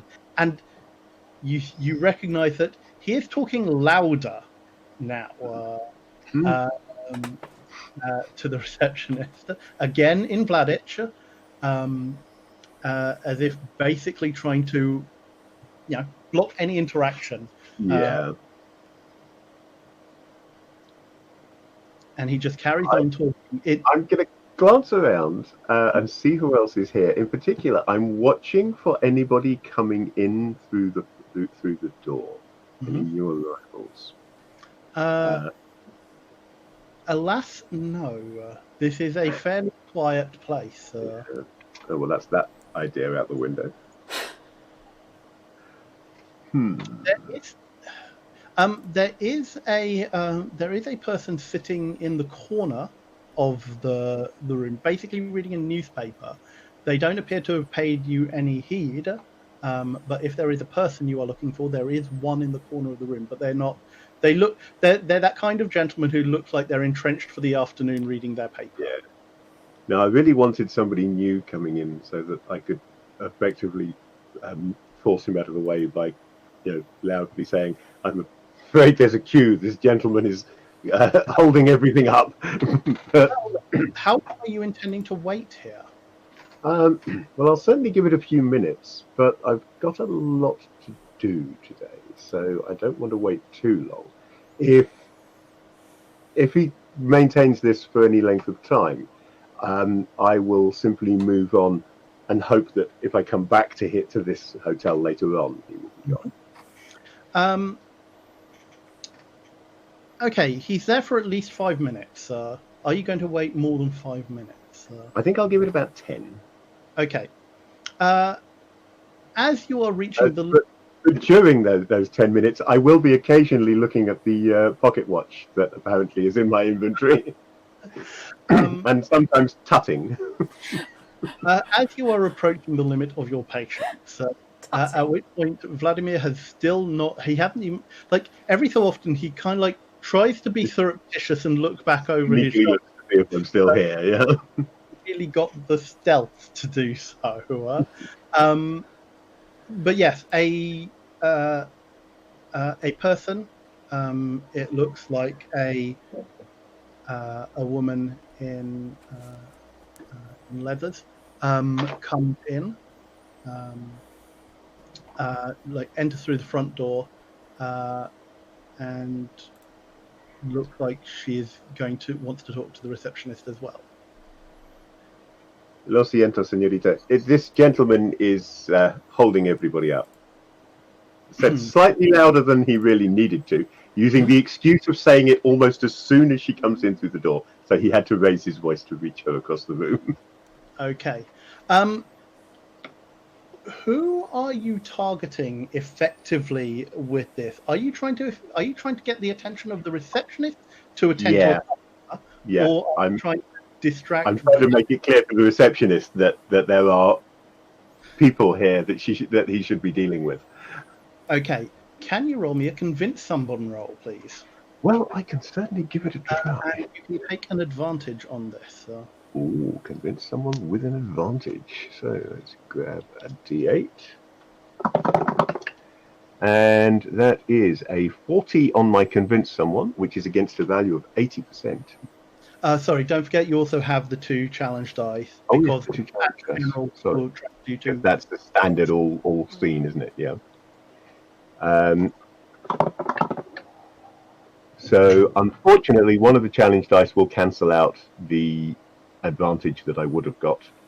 So it's just a straight... It's a straight success. Straight success with neither boons nor drawbacks. Okay.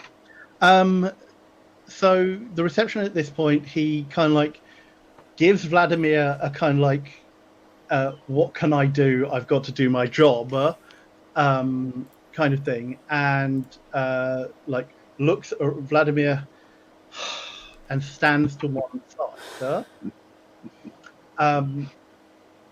And the receptionist turns to you. How can I help you, sir? He's talking like in accented common. I mean, I represent a purveyor of fine tours of the city. There is a particular individual who is arriving in the city tomorrow, who has contacted my employer for a tour. Unfortunately, a fool in the office has lost the details of where he is staying. Most of the details, in fact. It is a gentleman from Westport, a member of the Archaeological Society, wasn't it? A member of the Archaeological Society there. But we have lost his order. I am desperately trying to find where he is staying so we can get in touch with him. Well, we wouldn't. No, I'm not going to bother with an action because I can't slip into anything that is vaguely Russian at this point. Can't really give out customer information like that. Obviously, I do not want you to give out any details of this man. Just would such a man be staying here so that my employer can send a letter to him at this address? Do you have, you say from Westport with the Archaeological Society? Si. He is arriving by coach tomorrow. Okay. Can you give me a convince somebody roll, please? Okay. Convince somebody, and I've still got my challenge dice.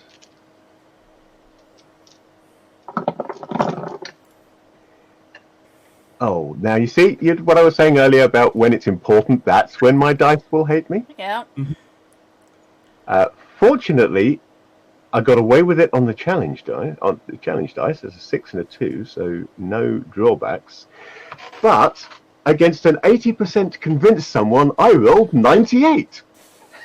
So, at this point, you can push your luck.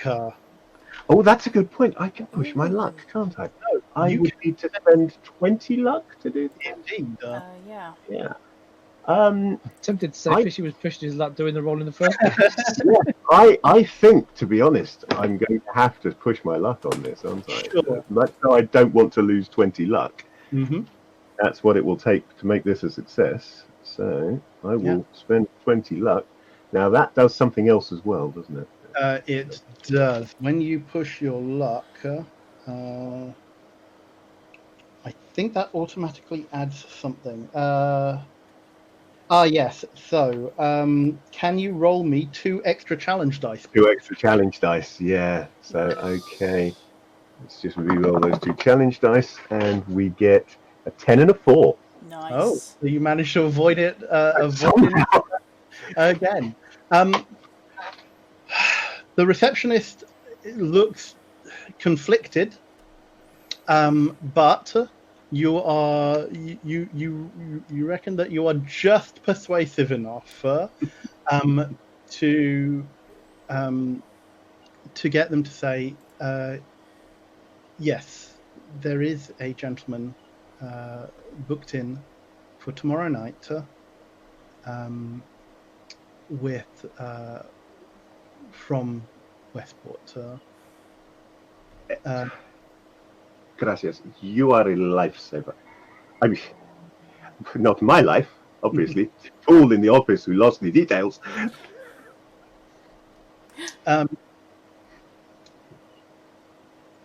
So, at this point, what are you? I think I've got the information that I need, so I shall now, with something of a flourish, allow the lady who has entered the establishment to access to the receptionist. Sure. And And leave the nod, building? smile, Mhm. tip a salute to Vladimir on the way out. You leave the building. I As do. you're walking away, you hear the unmistakable sound of the door opening. And a heavy foot, I'm guessing. No. Well, yes, heavy footsteps, but like turning around, or at least try and cast a look. Take a look back. Surreptitiously. Less than a minute after you leave, Vladimir leaves as well, and seems to be briskly walking off. Our book. And that's where we will end the scene. Yeah, this is interesting. Correct. We are up Right. with you next. Okay. What I want to achieve from this Yes. is to gain the lie of the land of the church, Mm-hmm. or the church school rather. Yeah. And also, as an additional goal, to see if I can wheedle subtly out any information on when exactly they're expecting their visitor. Sure. Okay, so And I'm going to do it while dying of heat. Sorry, I apologise for this. Hang on. No, that's fine. Okay, so you are basically going to your target location. I am, yeah. It's not in a, I hesitate to say poor district, is it? It is, sir. It is a commoners district. Oh dear, I stand out. Have some heat. You do stand out. Yes. You are conspicuous in commoner districts. Yeah, and unfortunately I've got to go conspicuous because that's kind of the point. That's what I'm fronting with. So that adds heat to the pool. So you head in. How are you going there? Right. Let me just grab my. How far are we talking? Because I think it's quite likely I'm going to have to take a cab equivalent. Yeah, I mean you are a good like half an hour's walk from the nearest Vesper-controlled district. I'm not walking. I'm not walking. I've got to wear decent shoes for this, and I'm not walking. Hang on. I am, however, going to turn my fan back on. I'm sorry, no, I can't cope without it. At the moment, it's. I thought I could. No, that's not happening, guys. Not a Okay. problem. Sorry about that. So yeah, if anyone gets a slight buzzing on chat, that's on the stream. That's why. That or I fall over. Okay. So yeah, I will take a cab, public hire vehicle, whichever the local equivalent is, Sure. because I'm going to have to go in a dress. Mm-hmm. Because I'm going looking nice, and I will endeavour I will just breeze in like I'm supposed to be there. Cool. What time of day are you heading there? I want to go in around lunchtime when there's unlikely to be somebody official to show me around, and it might be somebody a bit more flustered. Okay. Cool.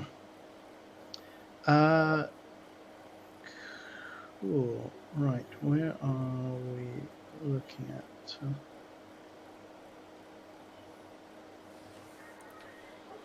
Okay. Your coach heads through this through Lutric County, and like any other commoner district of your knowledge, it is a fairly industrious area. Like this is where craftsmen are obviously. This kind of district on the edge of the city is like slightly more heavier industry. So there are more smithies, there are more forges. It is more geared towards metalworks and such, particularly with the canals nearby, to bring in raw materials. So yeah, it is a little bit sootier, a little bit more grimy than say commoner districts towards the center of the city, for example. Oh, Okay. what? Hang Sorry. You're right there. on. Oh, yeah, my VC disappeared a moment there. Oh, wasn't me. No, No. that was me. That was a misclick. Oh, right, sorry. Cool. My notes have disappeared though. Sorry. That's all right. So, as your carriage is rumbling through the cracked cobbled streets, it's not the most comfortable journey you have ever had. Uh-huh. But you are not getting your finery messed up. No. Can you give me a standard 50% check? Okay.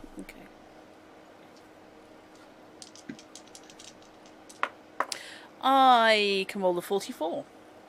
Do I need to roll 2 challenge dice? Yeah. Oh, yeah. Sorry, you do. Okay. Because you are trying to achieve multiple goals. Yeah, no worries. Sorry. Can you give me? Can you remind me what your goals for this were? It was to Scope out the lay of the land on the school, and to dig out any information on their visitor. right. Okay. And I wish you hadn't said that he's like Hamus Fish, because now that's it. Parallel universe time. Oh no.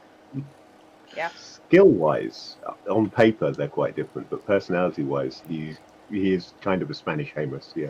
Yeah. That's an interesting phrase. Yeah. That's a 4 and a 4, so I didn't have any notes. Cool. So, what was your skill roll? 44, and I rolled a 4 and a 4. Okay.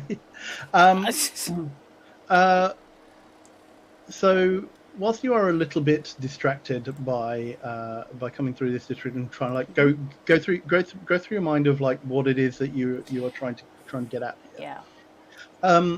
You do still note a carriage coming in the opposite direction. Oh, do I now? And as it passes you, whilst the windows are curtained, and you don't notice, you can't see into it, you do notice that there is livery on the side of the door. Can I identify it? You can indeed. Cool. The livery is that of the Carvel, of the Carvel noble family. Okay. And this name, or rather that family, rings a bell with you in particular. Okay. Because your cousin, the one who dispossessed you, Really? married a Carvel. Oh gosh. Oh, and he did so well for He belongs to himself. that noble family. Yeah. Yeah. Oh, hello. Suddenly, Kono's down the well. Oh, really? It's okay. You're back. Okay. I must have not jogged my mic. Yeah, it's okay. It's just a couple of words. Yes, he's done so well for himself. What the hell are they doing here? But your carriage stops in front of the House of the Silver Hand. Are you going to ask it to wait for you? Yes, because yeah, a spoilt noble would not count on being able to get a cab home. Mm-hmm. Sure. So you disembark. Yeah. This is definitely an old, it's built in the style of an old church. It is definitely a building that has seen better days. Okay. By all accounts, it is shabby. It is not somewhere you would expect the Church of the Silver Judge to be operating from. But it is in keeping with the area. So you do wonder maybe if this is an old place that they're just keeping running or something like that. To be honest, it looks like the last place you might hide something valuable, which would make Indeed. it one of the primary places where I would hide something valuable. You walk up the cracked steps and pass under the lintel where there is a statue. A statue of a seated, robed figure. However, it is missing its head and one of its arms. And the door is ajar. Okay. It's a heavy wooden door. Looks like it's in good repair. Okay. As cracked and such as some of the stonework on the outside is, the door seems sturdy. Yeah. Okay, I am going to knock as politely as were I entering the chambers of a fine household, and then let myself in. Okay. I've got a handbag. It says I've got a bag with thieves' tools. I'm just trying very hard not to see this as just a handbag. It's possible. I mean, you've never encountered what women carry in their handbag, have you? We're equipped to be kidnapped for at least 3 days. You Standard. You hear a young voice, a young female voice, call out, "Hello, yes, come in." Right. Okay. Caroline's approach is always to be friendly, is to be appropriate. She is the height of comme il faut. She doesn't do the superior, generally speaking, unless that's the best approach. But she always tries to be pleasant and genuinely interested in people. Is how she's coming across, or how I'm hoping she comes across. I like that. So she will enter. Hello. Yes, I wonder if you could help me. I'm hoping to help you, but I'd like to speak to somebody. Would that be you? Yes, I mean you see her basically look you up and down, and her eyes widen as she takes in your appearance. I'm holding her eyes as far as possible, and Yeah. I'm beaming at her with a She is happy dressed smile. very simply as a young priest or acolyte of the church, um, um, and yeah, her voice is friendly and probably local. Um, Okay. I'm the only person. I'm the only person here at the moment. Sister Adan, Marla. Marla? Oh, I'm so happy to meet you, Marla. My name's Carolina. You don't need to worry about all the formalities. So I did arrange to make this visit. You should be expecting me. Oh, the father didn't say anything about a visit. He's just left, unfortunately. Yeah. Men, why do we leave the organising up to them? Honestly, look, I would really appreciate it if you could help me out today, and then I can conclude my business and we can release the funds. Funds? Um, Yes, you weren't told about the. oh no! If it's to do with the business side of things, I just run the school here, and like you, as you're looking in, Yeah. this is this is a largish room. There's a door at the back wall and a door in either side Okay. at the side wall. So, but this has been set up like a schoolroom. Yeah. There are benches, there are desks. Well, there are not desks, there are tables, and there's like there's some slates and chalk. And a chalkboard at one end. You see a pulpit has been pushed into one corner. Um, Yeah. uh, but this is very much set No, up as a no, that's school. fine. Oh, Marla, it's the school I'm here for. That's the important part. That's what you're doing all this good for the community. Look, I promise I won't take up much of your time. Oh, uh, okay. Please? Um, could you give me an anything else roll, please? Trying desperately to think of anything that it might fit with. Uh, Puppy eyes. you can take an advantage on this. Um, So you're rolling yeah. you're rolling two challenge dice and one advantage dice. Okay, no worries. Right, on the percentile check. This is not my best skill, but we shall see. 14, I'll take that. Okay. Two of them. One of them. This should be a lie to somebody because you are lying through your Yeah, teeth. I am lying through my teeth, yes. I'm also planning that if this comes off, then I may actually have to send some finances to this school for future contact purposes. Mm-hmm. However, yeah, I made it by 11 on the light. Sorry, I made it by 41 on the light to someone Right, roll. sure. And my dice, I got 6 and 6 on the d10s, and I got a 3 on the d8. Oh, ho, ho, ho. So you have a boon and no drawbacks. Excellent work. Excellent, I can cope with that. So, oh dear. Your father Amoris would be the one to talk to, but I guess there's no harm in me talking to you, and then I can pass the information. Absolutely. So what is it that that we can do for Well, you? Something about money? yes, Marla.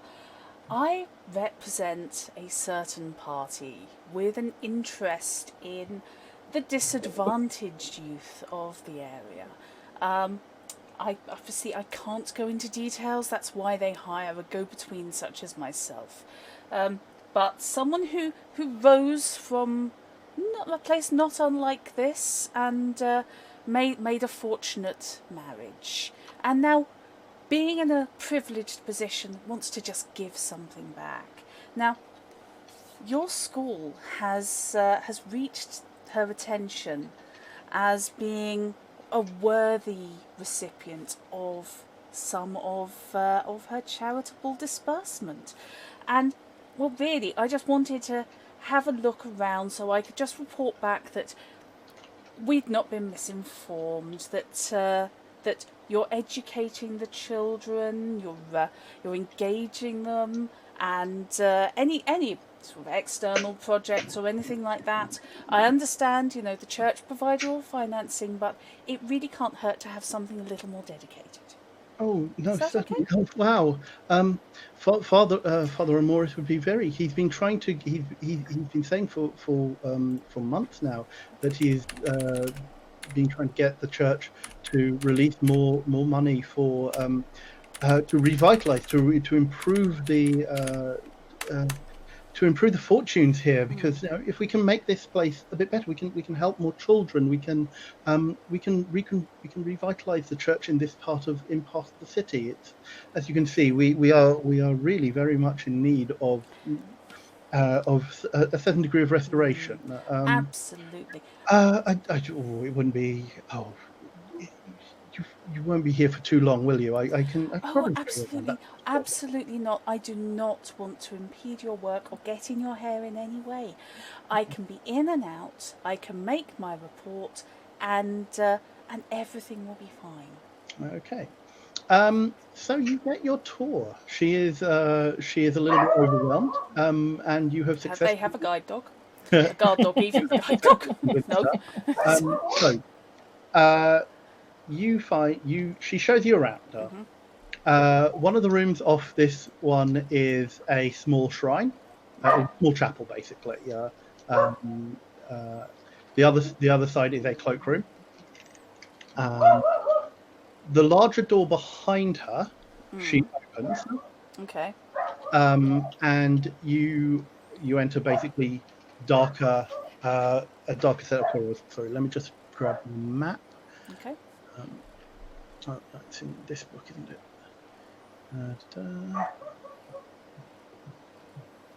That's not. Church, come on, church. Right, okay, here we go. So we ignored that bit. Yes, so a corridor takes you in, and like these are lit with lamps. And you enter a corridor. She takes you down a side passage.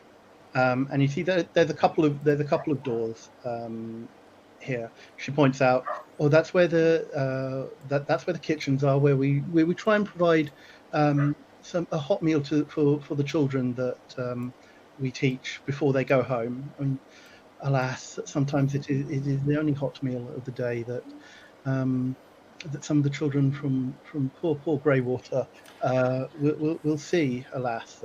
We do our best, but there are so many, and we can only teach so few here. And there's a couple of what look like storerooms, and there's a larger door at one end of this corridor that, as you're turning around, has a more impressive nameplate on it. And as you turn around to the corridor and are heading back, you spot that the door, the nameplate on the door. It's Father Amoris Carvel. I don't suppose there's a chance we'll look in the office, is there? Oh no, I'm sorry. Father Carvel will have locked up before he left. As I say, you just missed him, unfortunately. And having recognised the livery on the coach, you also now recognise the name. Yeah. This isn't your cousin's husband. No. It is his brother, though. Okey-doke. And now that you come to think of it, yes, Amaris Carvel is a reasonably high-ranking member of the Church of the Silver Judge. What the hell's he doing in this dump? Indeed. She takes you. Marla continues to chatter about the school business as she leads you back past the kitchen. Yeah. I'm and giving every then indication that I'm finding this fascinating. yeah, she opens the door and like you pop your head in, and it's like a repurposed kitchen. It obviously looks like this was designed to cater for a small church, um, uh, a small set of clergy in this church, but has been expanded a bit to cater for children, effectively, Right. to be more a catering, almost soup kitchen like Gotcha. environment. She leads you back towards the double doors the doors you came through, and you're effectively you're faced with a square corridor, or a corridor that goes around two rooms in the center. She points out she points them out as workrooms. Okay. Could you give me a Case the joint. yeah, can you give me a case of joint check? This will be generally for your internal. Okay. And 2 challenge dice, yeah? Yes, please. Okay. Okay. That's an 11. Mm-hmm. We like this game. And that's a 6 and a 10. So, yeah, cool. Okay. Made it by 69. Nice. She points them out as two storerooms, basically doors on opposite sides. Or sorry, two workrooms. Okay. And says that when this was a scriptorium, this is where scribes would be working on individual, like, illuminated manuscripts. Uh-huh. A bit about the history. Yeah. How this was basically the local church of note. For basically the three districts in this area, Right. until a cathedral was built in the nearby merchants district, and then this place fell into disrepair and it was basically abandoned for a while. Yeah. And then repurposed about a decade or so ago. I will address her as, I wager this place saw some fine works back in its day. Oh, I'm sure, but before my time. But we were going along okay. I've been here about a year, but it was only about 3 months ago that that Father Amaris came to us and has started doing some real good work. I'd say he says it's only a matter of time before the church will release the monies in order we need to spruce the place up again. Gosh, what on earth has given him that expectation? I'm going for the whole conspiratorial, all girls together sort of feel. She, as you're walking past, one on you pass one door on your way there and one on your way back. But I'm just telling you this now. One of the doors looks like the lock has been replaced recently. Oh, does it now? Indeed, it does. Right. It looks newer. It looks much more secure than the lock on the other door, and actually more than other locks that you have seen. She then takes you. There's a pair of double doors at the back of the building, and this.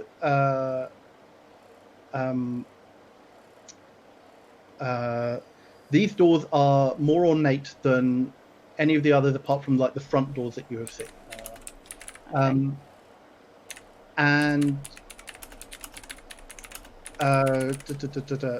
so, yeah, these are more adorable. It looks, again, seen better days, but there was obviously like gilt paint or silver gilt paint in traceries on the door. It was carved, but again, splintered and such now. But again, still sturdy.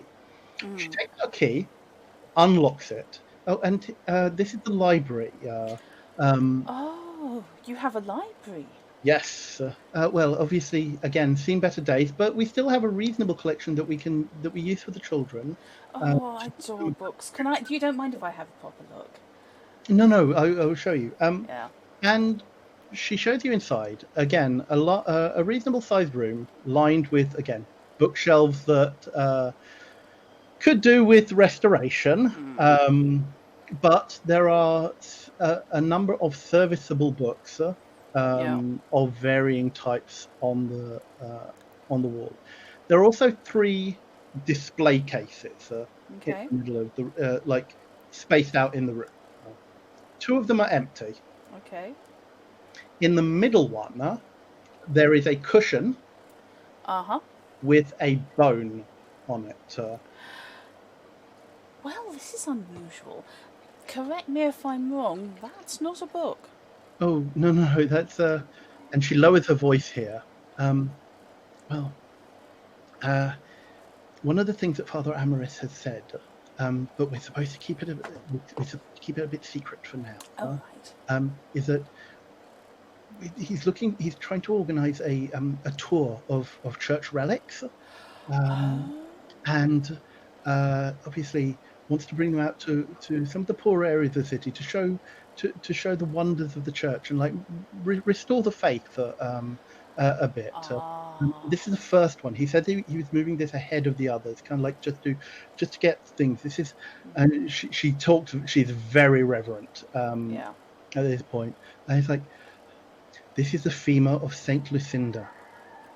She was canonized about 150 years ago for her work with the poor. Her charitable works were legendary. But yes, we are displaying this here, but can't really say anything just yet. But I thought your patron would probably like to know that we are working on things like this as well. Absolutely. So if this is the femur of the saint, what's going in these cases? Oh, I don't know exactly what will go in, but I have been assured that they are going to be similar quality relics that will be going on exhibition, and then we'll be able to have an open day, and then we'll be able to show the people. But, And these are relics that were found here. Oh no! These are relics from other parts of the church. The idea is that there will be a touring exhibition. Oh, I understand. I'm going to throw a glance around the library. I take it nothing leaps out at me as being bright orange. No, it doesn't. Okay. Most are faded covers. Yeah. Right. Okay. Oh, this is brilliant, and I'm sure your priest has the best interests of this place at heart, even though, understandably, a touring exhibition will take much of his time and take him away from here. So yes, I can totally understand you were wanting to give him your wholehearted support. God, she's evil. I'm going to have to send money to this place. Assuming we pulled this off, I'm going to have to finance this bloody place now. I'm going to call that scene there. Okay. You're shown out. Okay, yeah, no, I was going to say, yeah. I think this is probably an appropriate time to take a break. Where are we? 9:30. Yeah. So I think what I'm looking at, because for people watching, this system is designed to be pulled off the shelf and run in a session. It is not looking like we are going to it looks like we are going to carry on the hint place tradition and not complete this in one. Yeah. Because part of the thing is that I actually really like to role play the scenes, the legwork scenes. The game as written is kind of set up to abstract a lot of that. But I think it takes a little bit of the fun away from this being a role play. Yeah. So I think what we'll do is we'll take a little break here because I need to refresh my drink. We'll come back. I presume that you are going to want to do a planning scene next. That makes sense. That would make sense, so that we can exchange information. Cool. Alex, are you going to duck out then, if you're not feeling up to it? Oh, is Alex not? Are you not feeling too good, Alex? Oh. Okay. Well, what I suggest then is. Well, I was typing in chat and forgot that I'm in voice chat with you. So right now I'm feeling iffy. So if it goes worse, then I'll have to call it a day. Because if my head starts hurting worse, then I won't be able to roleplay anyway. So there's no point in like Mate, that's fine. That's What I absolutely suggest fine. here then is let's take about a 5-minute break. Yep. Go and refresh and drink, sir. We'll come back, do the next segment planning scene, Mm-hmm. and I'll give it a little bit longer because obviously the first time we are playing this system, this is a new system for all of us. We'll go for about 20 minutes to half an hour, Mm-hmm. and then we'll call the session there and do segments Do 2. 3, 4, and 5 Yeah. in the next session because I think that's a decent enough break. That Okay. makes sense. That makes sense. I approve of that. Yeah, that's okay by me. Even if we push it a bit longer, like We'll see. it's not gonna be a problem as long as I'm like trying to cool down a bit because the heat is Oh no! just like Tell me about it. No, It is. I am sweltering as well. So yeah, it's murderous. It really is. Yeah, let's take it to the Haven't next. been up this Have the weekend break. in End 15 of the years next or planning something session, in the UK. and then yeah. the problem is that even my t-shirt is like soaking wet. Yeah. So I'm like, Mine's about You- to be. I'm putting it under the tap. okay. We'll. and Okay. it's almost midnight here, so that's even worse. Okay. So Yeah. we'll take a 5-minute break. Chat. Go refresh your drinks. Get up, stretch your legs, take your meds if necessary. We'll be back in about 5-6 minutes, hopefully, and then we'll do the planning scene. I've typed it a few times, but for anyone who hasn't seen it yet, who has come in late or has to leave or whatever, Shoot, you lot. like all of our sessions, this one will be appearing on YouTube Yeah. a little while after we finish it. So it is indeed going to be possible to watch whatever you miss. Yeah. Okay. Go take a break, guys. Okay. Moment, folks. Okay. I will engage lurk mode for a bit, and so. How does chat feel about this? This is a bit of an adventure to us. We don't tend to play the kind of pick up and go games. We tend to do the things that need a bit more prep. So yeah, so this is a bit of a new experience. My first opinions, my first impression of this game is very much that it is, it's imaginative. It's well put together. I love the setting. I may have to pick this up just so I can look through the setting book. I was just thinking that. Bigger part of the box set is the setting book. It's like 260 odd pages, Yeah. I think it was, just on New Dunhaven. I really like all of that. And so far, I'm thinking, yeah, this game is a lot of fun. What this game is not, in my mind, is a role-playing game. It's a party game with role-playing elements, but I would say it truly belongs more in the category along with things like those how to host a murder type things, sort of the dinner party type I games. think it's got the potential to be very much like that. However, I like that we're being allowed / encouraged to really role play out what we're doing. Oh yeah, Instead I of mean, it simply being. there are a "Try what you lot wanna of try." games. There's a lot of those sorts of games which involve role play.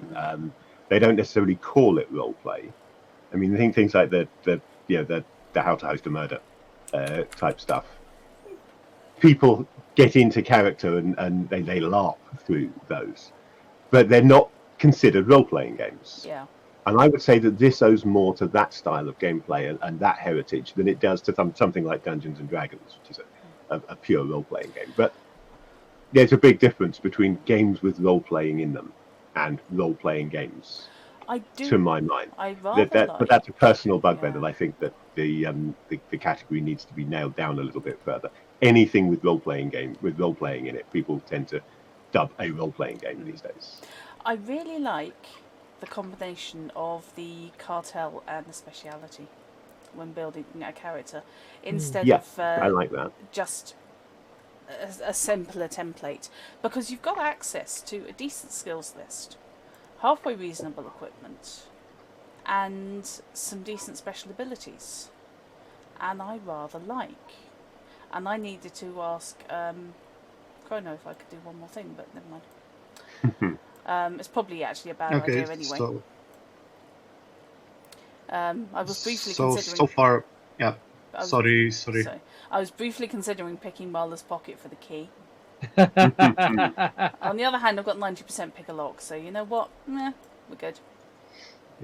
What I would love to see, I must admit, and it could be very easily done, is I would love to see a full campaign set in Dunhaven Yeah. based on this kind of principle.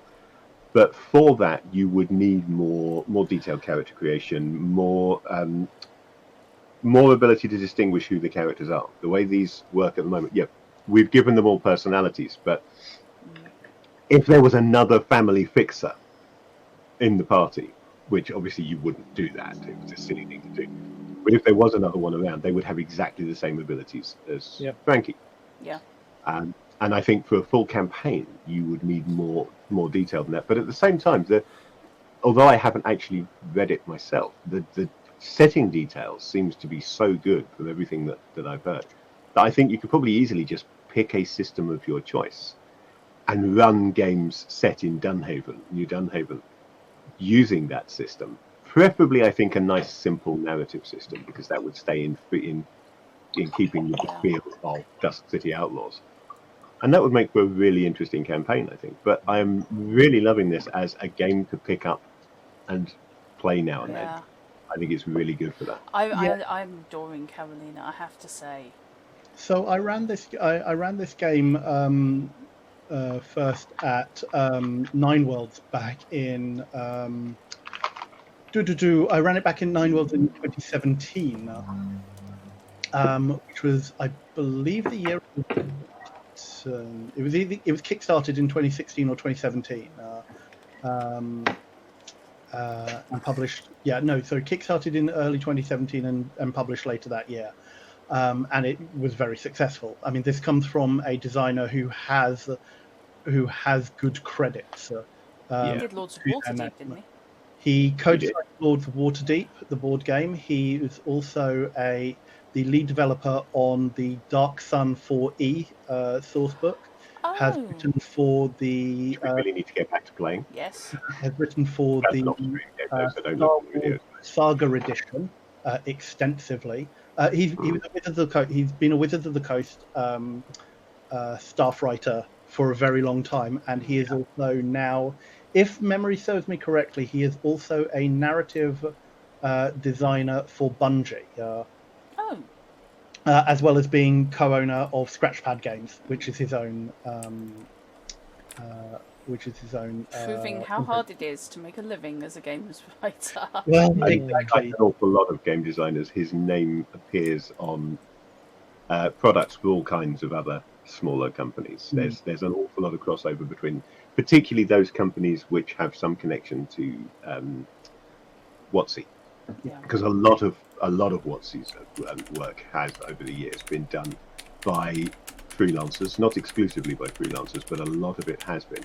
And as a result, you will quite often find that these people who know each other because they've worked on various editions of D&D, who've then gone on and founded their own small indie company, continue to throw work each other's way because they know each other and they know that they like the way they work.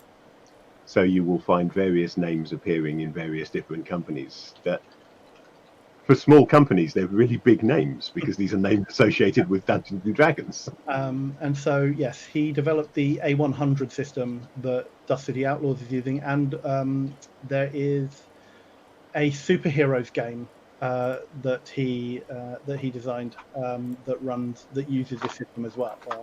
I haven't looked into that in too many games, but again. Loading Ready Run have played that when it was in Kickstarter as well. So there is a game on their YouTube channel if you wanted to ever go and check it out. Yep. So thank you very much for coming back here, folks. I think, as I say, what we're going to do is we're going to run the next segment, planning scene, and then we will call it there, because then that leaves us 2 segments and the final scene for whatever goes down. Or at least it gives us 3 segments of time to work with next session, which I think is a reasonable split. So, where are you going to have this planning scene? Where are you all going to reconvene? Oh yeah, that's an interesting question. That is a very good question. Well, Fish, Frankie and Carolina both have access to cafes. Well, Frankie spends a lot of his time, a lot of his work is done in assorted, cafes, coffee shops, restaurants, Yeah, I and think public places. So you're more the casual dining end of things. I've got access Yes. to poppy dens. Well, okay, It depends how you want to I relax after work. Yes. don't really have access to those. I have access to the poppies if you need them. Yes, I do And I'm believe that's where we apparently get I'm the turning delivery. into Carolina for no really apparently. Yes. Totally lost the well, word. honestly, I was thinking on spending my influence for accessing one of the safe havens that my cartel has in the city, so that we can talk about information without fear of ears. How long would we have access to that? You would have it for access to the scene. Just for for the the one scene, Yeah. not for the whole caper. Yeah, you might not want to use that for. that might be more useful to stash the librarian in, Yeah. Mm. because I think the way Yes, this is but work out yeah, is going to be that we're going to grab him and then go for the book. So having somewhere like that we could stash him for that segment while we're getting the book might be a more useful An interesting Yeah. thing. use of that. I will say yeah, that makes sense as well, indeed. Yeah. for your activities in that first legwork scene, I'm going to add 1 influence to the communal pool. Yay. Excellent. Okay. Yeah, we could always utilize a part of the Undercity that's known to me. There are vast areas of the Undercity that aren't used or visited. We can discuss there. They're dirty. Yes. In these And- shoes. Cafe, please. Frankie. You can probably find you know of a cartel safe house that you can use. That Well, I know of a tavern I might have to to get some debts repaid from, that would clear up if I show up and ask nicely. I'm sure there's a nice, discreet, family-owned wine bar near my apartment somewhere. Absolutely. Wine bar sounds lovely. Carolina will probably stand out in anywhere that a warden's Yep. Oh, yeah. safe house would be. So okay, yep, that's perfectly fine. Carolina stands out most places, let's be honest here. So I'm going to start the timer ostensibly for 20 minutes, but I am not going to be too strict about that. So your next planning scene, folks. Okay. So looking at the area around area of focus, there's a few areas of the Undercity that give us access close by within a street or two, and also gives us fairly good access to the nearby canal if we need it. The building itself is directly over an area of the Undercity that is not directly accessible without blowing our way through. Chrono, when I was doing my case the joint, Mhm. I completely forgot to ask them, but I was doing a roll. I didn't see in any of the rooms I got shown any cellar access, trapdoor, that sort of thing. Not that you saw, no. Okay. There were like odd storerooms off, like there was another storeroom off the kitchen, but that was about it. But there was no cellar access, and Marla didn't mention anything about cellars. It's Okay. a one-story building. Yeah. Okay. So from what I've seen, my guess is that when they paved over the old city, they just leveled it there. They didn't give any cellar access. There's a set of stairs going up, but they lead to a floor with no trapdoor in it. So if we want to leave that way, we need to blow a hole in their floor. I didn't Otherwise- see. Once we get the book, I've got 2 points of access that we can easily get to the Undercity, and then from there quickly to the canal for a nice easy exit. Okay. On that note of blowing a hole in things, just to let you know, this is something that would be common knowledge. Gunpowder is a alchemical substance that is present in New Dunhaven. Flintlocks are wielded by higher ranking members of the City Watch, and by dredgers, who are private security, bodyguards, that sort of thing. So competent guardsfolk will have powder weapons, but gunpowder as a whole tends to be the province of the Red Lotus Society. They are the ones who bring in the equipment, and they are the ones whose alchemists have That said, got a lockdown on that industry. that said, I got what you need. It's I can spend influence to. Oh, hang on, I'm going to read this sideways. I'm watching. I just You can- rotated mine. You can rotate it. Actually, no, I don't spend influence for this, do I? I just have to do it instead of a legwork scene. I can access one of the caches I have stashed throughout the city to obtain material goods, legal or contraband, available to my crew for the rest of the job. The goods must fit inside a single wagon or carriage and can be anything that my cartel would have access to. Now, although somebody else has the primary source of such things, would the family have access to them? You would have contacts within the Red Lotus Society that could get you the contraband, a barrel of contraband, basically. Yeah. So if that's the way we want to go, I can step out of a legwork scene essentially to obtain it. Now, a barrel of gunpowder is going to be a big thing, not the sort of thing like maybe a stick or two of dynamite. I'm guessing dynamite doesn't exist in this setting. You can have small. You can basically have things which are the equivalent of dynamite in terms of explosive capacity. Yeah. Which would effectively be fireworks.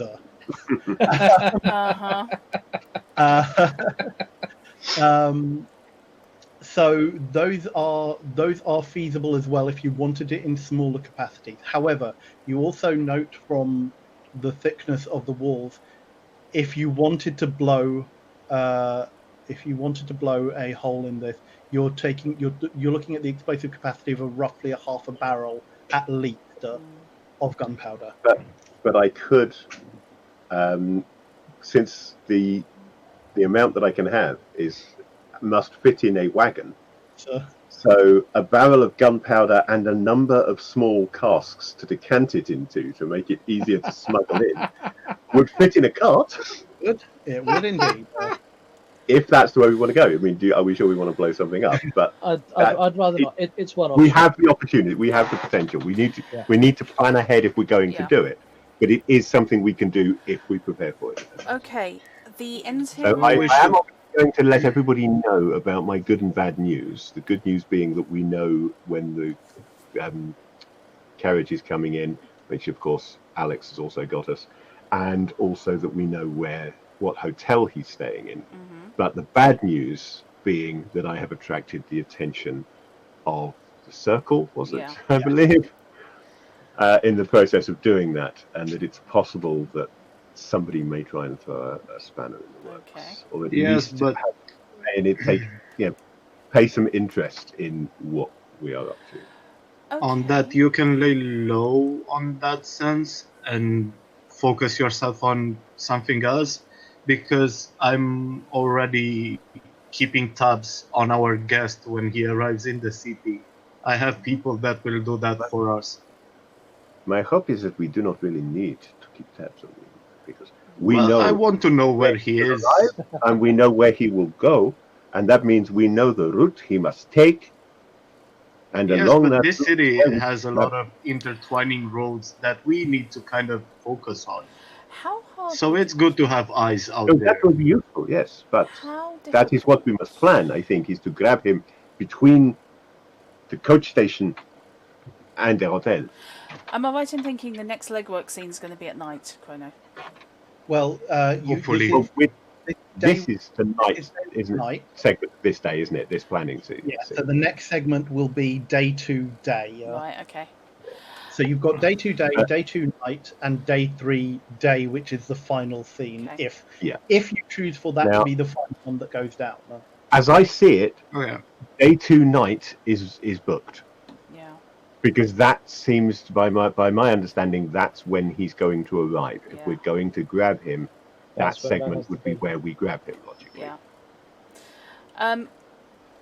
The school itself, I've done a recce on that, and there is a library which does not contain the book we're after. Does contain a religious relic. Apparently there's a new priest in town, and Father Maurice Carvel is intending on forming some kind of fundraising, travelling, religious exhibition of relics.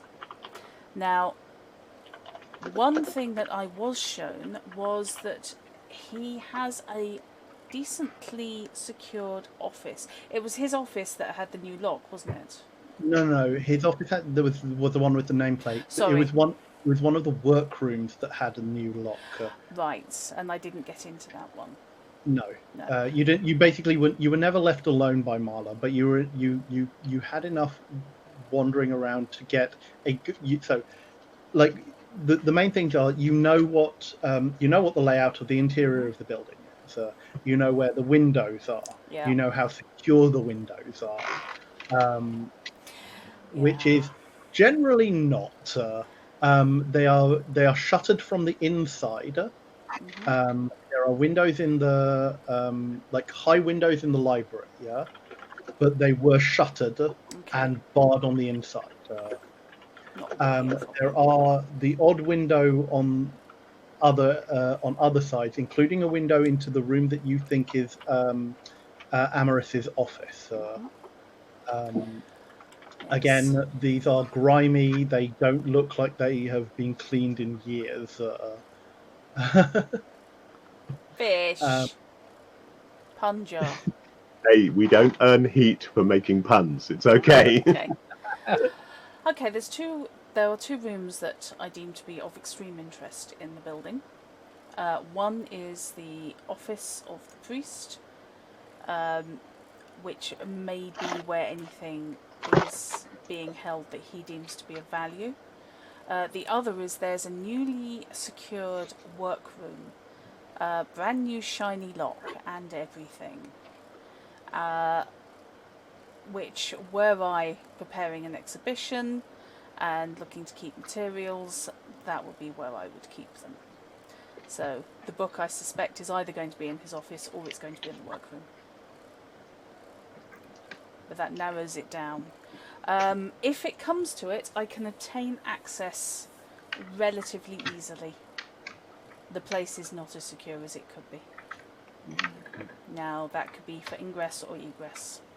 So, is our best actually, way I'm to gonna break in or Give you to one more pretend to thing be? here, Drat. Sorry, I was talking over each other. I didn't Sorry quite get about that. That's cool. One more thing I'm going to give you here, Drut. Could you give me an appraise something roll, please? Sure, I Great.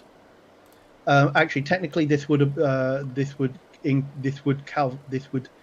attract the 2 drawback dice as well. No worries. Because I should have given you this when. You were actively doing it in the previous. Okay, so that's a success. That's a 46 out of my 65, and that's a 4 and a 10. So I'm good. You're avoiding all of these drawbacks. I'm dodging these. Wait until it goes horribly wrong. So when you were looking at the relic while Yeah. Sister Marlowe was talking, you've been around a lot of valuable objects. I think it is safe to say. Yes, technically. You don't reckon that she was lying when she said it was a relic. You reckon there is some actual power here. You think that it might be. You're pretty sure that it is an enchanted object of some kind. Oh well, now that puts a different slant on things. Yes. So I say you have that info as well that I should have given you in the previous. Yeah, I will pass that on then. That I definitely got vibrations from it. The relic, and if he's planning an exhibition of other similar relics, that puts a whole new slant on things, and on any volume of work that he has access to.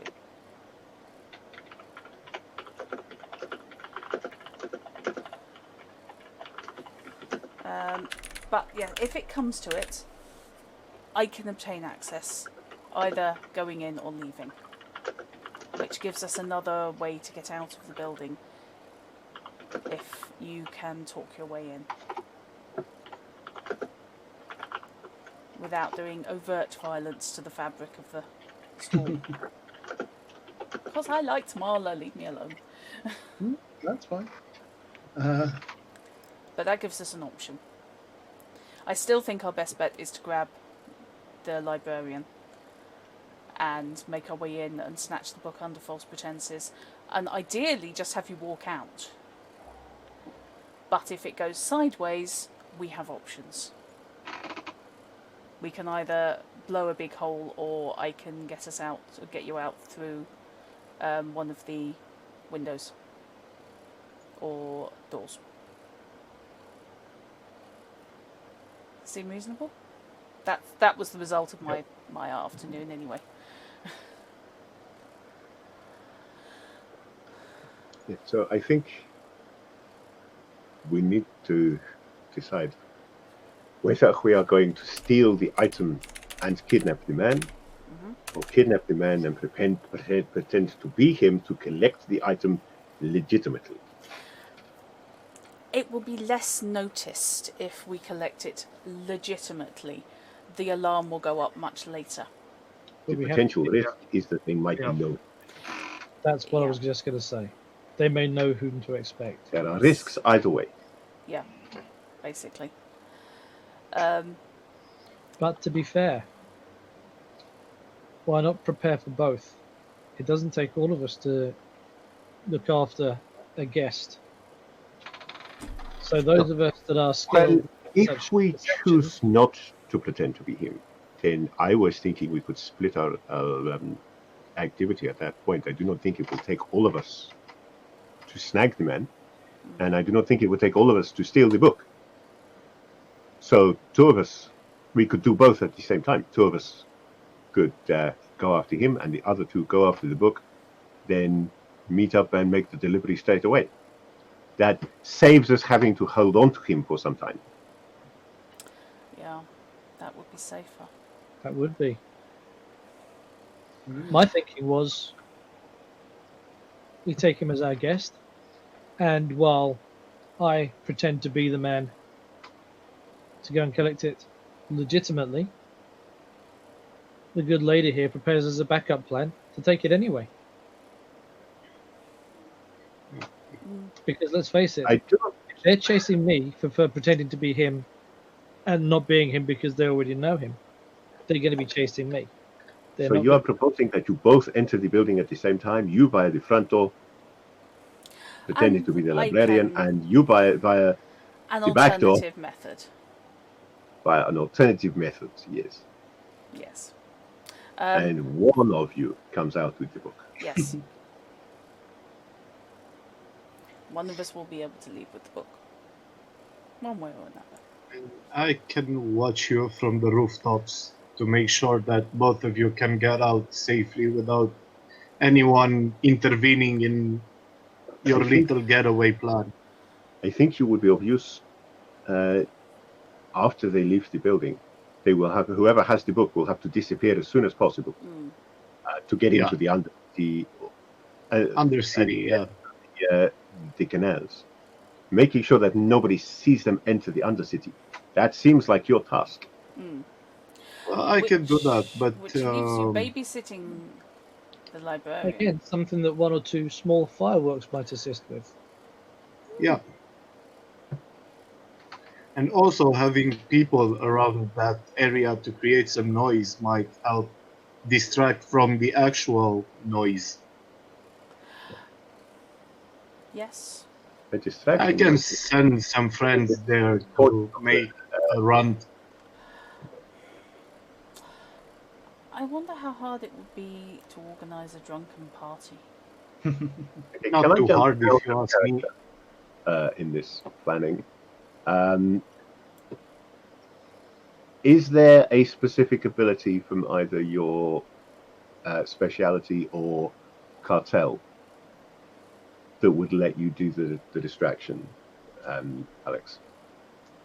Well, not that I'm aware of, but as I said, being a bit influential might help get the people there to I do can- it.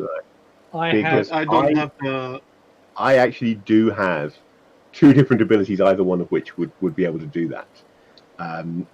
From Fixer, I know somebody, which requires me to spend an influence point in a legwork scene, and we would gain a an ally from the cartel, who can be any speciality that none of us has. Okay. And I was having a quick flick through the specialities earlier on. We don't have a grifter, which means that I could bring in a grifter in theory. And grifters have the distraction ability. When you're in a scene, other members of your crew do not. I mean, this is really actually quite useful if we'd known about it beforehand. Do not generate heat for being conspicuous in that scene, provided you create a reasonable distraction. But by definition, they make distractions. Yes. So it's got to be useful beyond just the heat. Basically, Yeah, that's the grifter takes the heat Yeah. for being conspicuous, but other members wouldn't. Wouldn't. Yeah. So, for example, a drunken brawl breaking out down the street, organised by a grifter. with Alternatively, Wheatley. I could have a chat with some of my gang friends and engineer a little gang scuffle. They're just on the border of territory. I'd have to waylay a little influence to make it happen, but I can make it happen. See, this I'm clearly running with the wrong crowd here. I think we all can do things. Yeah, all of the cartels and specialities have useful abilities. It's nicely balanced. Okay. Okay, so Yep. first thing we need to do is grab the man. That's going to be the first thing that comes up. That was the other one I was looking for. Commandeer the assistance of up to 10 low-ranking members of the family for one scene. Oh, that would do Now, it. where distractions are occurring, having 10 young tearaways causing a distraction for us Alternatively, could definitely do the job. That again requires the points of influence to do that. that could assist in capturing the bod. Yeah, that could be used in either of those scenes. It could in fact be used in both of those scenes Yeah. if we use crew influence on it. Yeah. We've got the influence. Okay. So, how about we set up the dual hit as our initial plan? If for some reason we can't get in at the same time that you're snagging the guy, we go with the second plan of marching up pretending to be him. So we get 2 bites at the apple of the book. So we do the break-in and or we attempt to do the break-in and the kidnapping simultaneously. Yeah. So how are we going to divide labour if we're doing it that way? I mean, it seems to me, I'm guessing somewhat, but it seems to me like Will is probably better suited to kidnapping than simple breaking and entering. I would agree with that. I suspect Will's probably going to be noisier. Will is your backup in case things go wrong. Yeah. Yeah. Will is, and as I say, because Will has picked a sharpshooter. Will is your combat guy. Yeah. He's your getaway, your security. And I will just say that things I can spend my heat on to add complications include adding crown guards, or basically Feeling you might say that. adding a squad of guards to make things difficult, which is very likely if you start causing noise or start disrupting activity. So that is where like Will shine if he has to cover your. Yes, and Which again makes me also think bold of you to. Sorry, go ahead, mate. As I said, that again makes me think you're more suited to the kidnapping because that's got a more brute force nature to it. Yeah. To be honest, It's bold of all of you to assume that I can't be stealth when I need it. Yeah, I'm and not I don't. saying I'm a by choice. Yeah. Yeah, I do. I'm basically talking about the sharpshooter class. Sorry, specialty. Yeah, I was trying to make a in flavor, in character remark, It's okay. but I Yeah. was trying to further my Apologies. badass Yeah. attitude. I mean, Nah, it's okay. I'm ideally joking. want to keep this low key, but if it doesn't go low key, you're more likely to be of use in the kidnapping going Yeah. sideways than That makes perfect sense. Yeah. yeah, because more people at my end of things are frankly just going to cause more attention, and the Yeah. idea is ideally for me to cause as little attention as humanly possible. Yeah. I think perhaps if Carolina and I take a look at the lifting, and you take a look at the guest party. Sounds reasonable to me. Yeah, that could be something that you two could definitely do, as I'm not about all the poshiness of the high life. I would rather be down in the streets doing what I do best. Okay, so when you did your scout around, Yep. Michelangelo, did you find any other street accesses to the Undercity close but not necessarily underneath the school? Two. Two. And two. Excellent. One's in an abandoned building. You've got a nice little circular stairwell down, and you've got access to the canal if you need it thereafter. Yeah. Or if you want to stay in the Undercity, there are other ways too. Right, okay, because that strikes me as I want to be above ground after stealing the book for as little time as possible. Yep.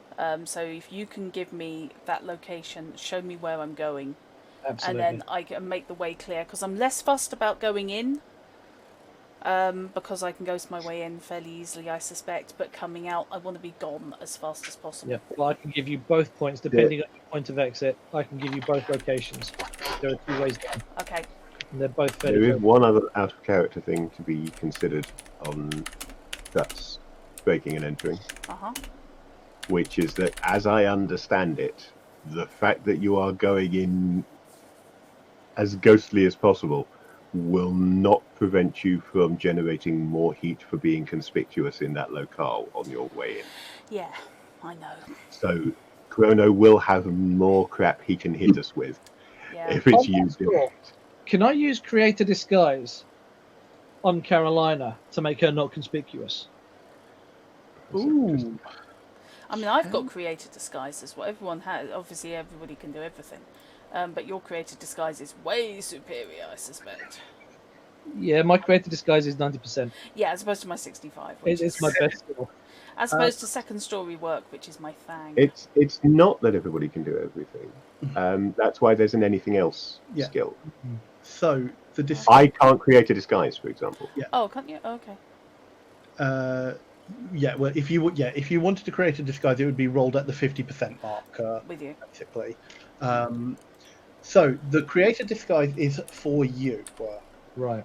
That is your ability to disguise yourself into things. So when it comes to trying to disguise yourself so as not to generate heat, the rules as given allow you to take a legwork scene and spend that creating a disguise. This is for people who are not Perfect. You can spend a legwork scene to create a disguise where you are not conspicuous in that area. Right. However, it is not perfect, and it will add challenge dice, particularly if you are interacting with people who may be able to see through your disguise because you are not comfortable in using it. The goal here is that she wouldn't be interacting with any people, so that shouldn't be an issue. And we've got currently an unscheduled segment. This is all taking place in tomorrow's night segment. We have nothing planned for the day segment, so you've got the time to create a disguise. Yeah. Yeah. You'll be doing that. That That actually sounds works like out quite nicely. Yeah, that works. On that note, I am On that bombshell. going to draw this planning session to a close, Okay. and Yeah. draw this session to a close. Okay. Thank you very much, everyone, for being with us here this evening. Apologies that we weren't quite able to get it all done in one night, but as I say, I like this system because I like being able to role play out the legwork scenes. Yeah. I think that is actually more interesting than shortcutting it. I think that plays to our strength also as role players here. So As a game, this is really reminding me of Shadowrun, not because the system is in any way Yeah. similar, but Yeah. the way the planning scene and legwork scenes work out is essentially a way of forcing players into the way most Shadowrun players play anyway, which is to spend 3 weeks planning a thing and then one session utterly losing the plan and just making it up as you go along. Usually because the dice went south. So you can see why this system is actually pretty good for running heist games. For this kind of let's try and find out what we want and then enact a plan scenario. So I hope you watching at home have understood the basics at least of the system. I will do a quick recap at the beginning of next session. Thank you very much to my players. Thank you very much, and happy birthday in advance, Drut. Thank you. Yeah. I hope you have found this entertaining. I hope my players have found this entertaining. Yeah. We will Very be cool. back at some point. Stay tuned to the schedule to find out when part 2 of The Right Job. Figure that one out. If you follow what's us next on... week? I'm trying to remember. Next week should be Mutant Year Zero. Mutant Year Zero next But week. I might have a chat with Felix and ask if he's okay to skip a week. Yeah. Possibly, and it would be nice skip if a vote. Is it Mutant Year Zero next week, then Crimson Skies? Yes. Is the current plan. So I'm inclined to say the better plan, if we want to bump this, would be to say 2 weeks' time, rather than delay a game that's already in progress, Mutant Year Zero. Well, Delay starting the next Crimson Skies, if you see what I mean. Would you be okay with that night? Because if you're not, then I'll But- sort something else out in between. Largely it depends on if all my players are still available, because I've got Shard and Jury to think about as well. Yeah, okay, this is we can obviously true. discuss this. We can discuss this off stream. But yes, so thank you very much. Hope you all enjoyed that. Yeah. We have been your humble players, and stay tuned to the Discord, or stay tuned to the Hintplay Twitter, because no doubt the details of when the next session will be broadcast via those means. So again, thank you very much. I have been your GM, Anna, and we will see you soon. Yeah. Thank you very much. Before we end the stream, though, let's take a second and thank Chrono for GMing tonight. Absolutely. Because Yeah. this game wouldn't have been possible without his guiding hands. Yep. Oh, Thank you very much indeed. Yeah, much appreciated, and I Very can cool, cope with this. Thank you very much indeed. I like this. Yeah, it's fun. Yeah. It's a lot Glad of you fun. do. Thank you. Yeah. And A game is not a game without the GM, so Tradition. let's pay respects where respects due. Thank you. Always love your GM. And good night, guys. Night all.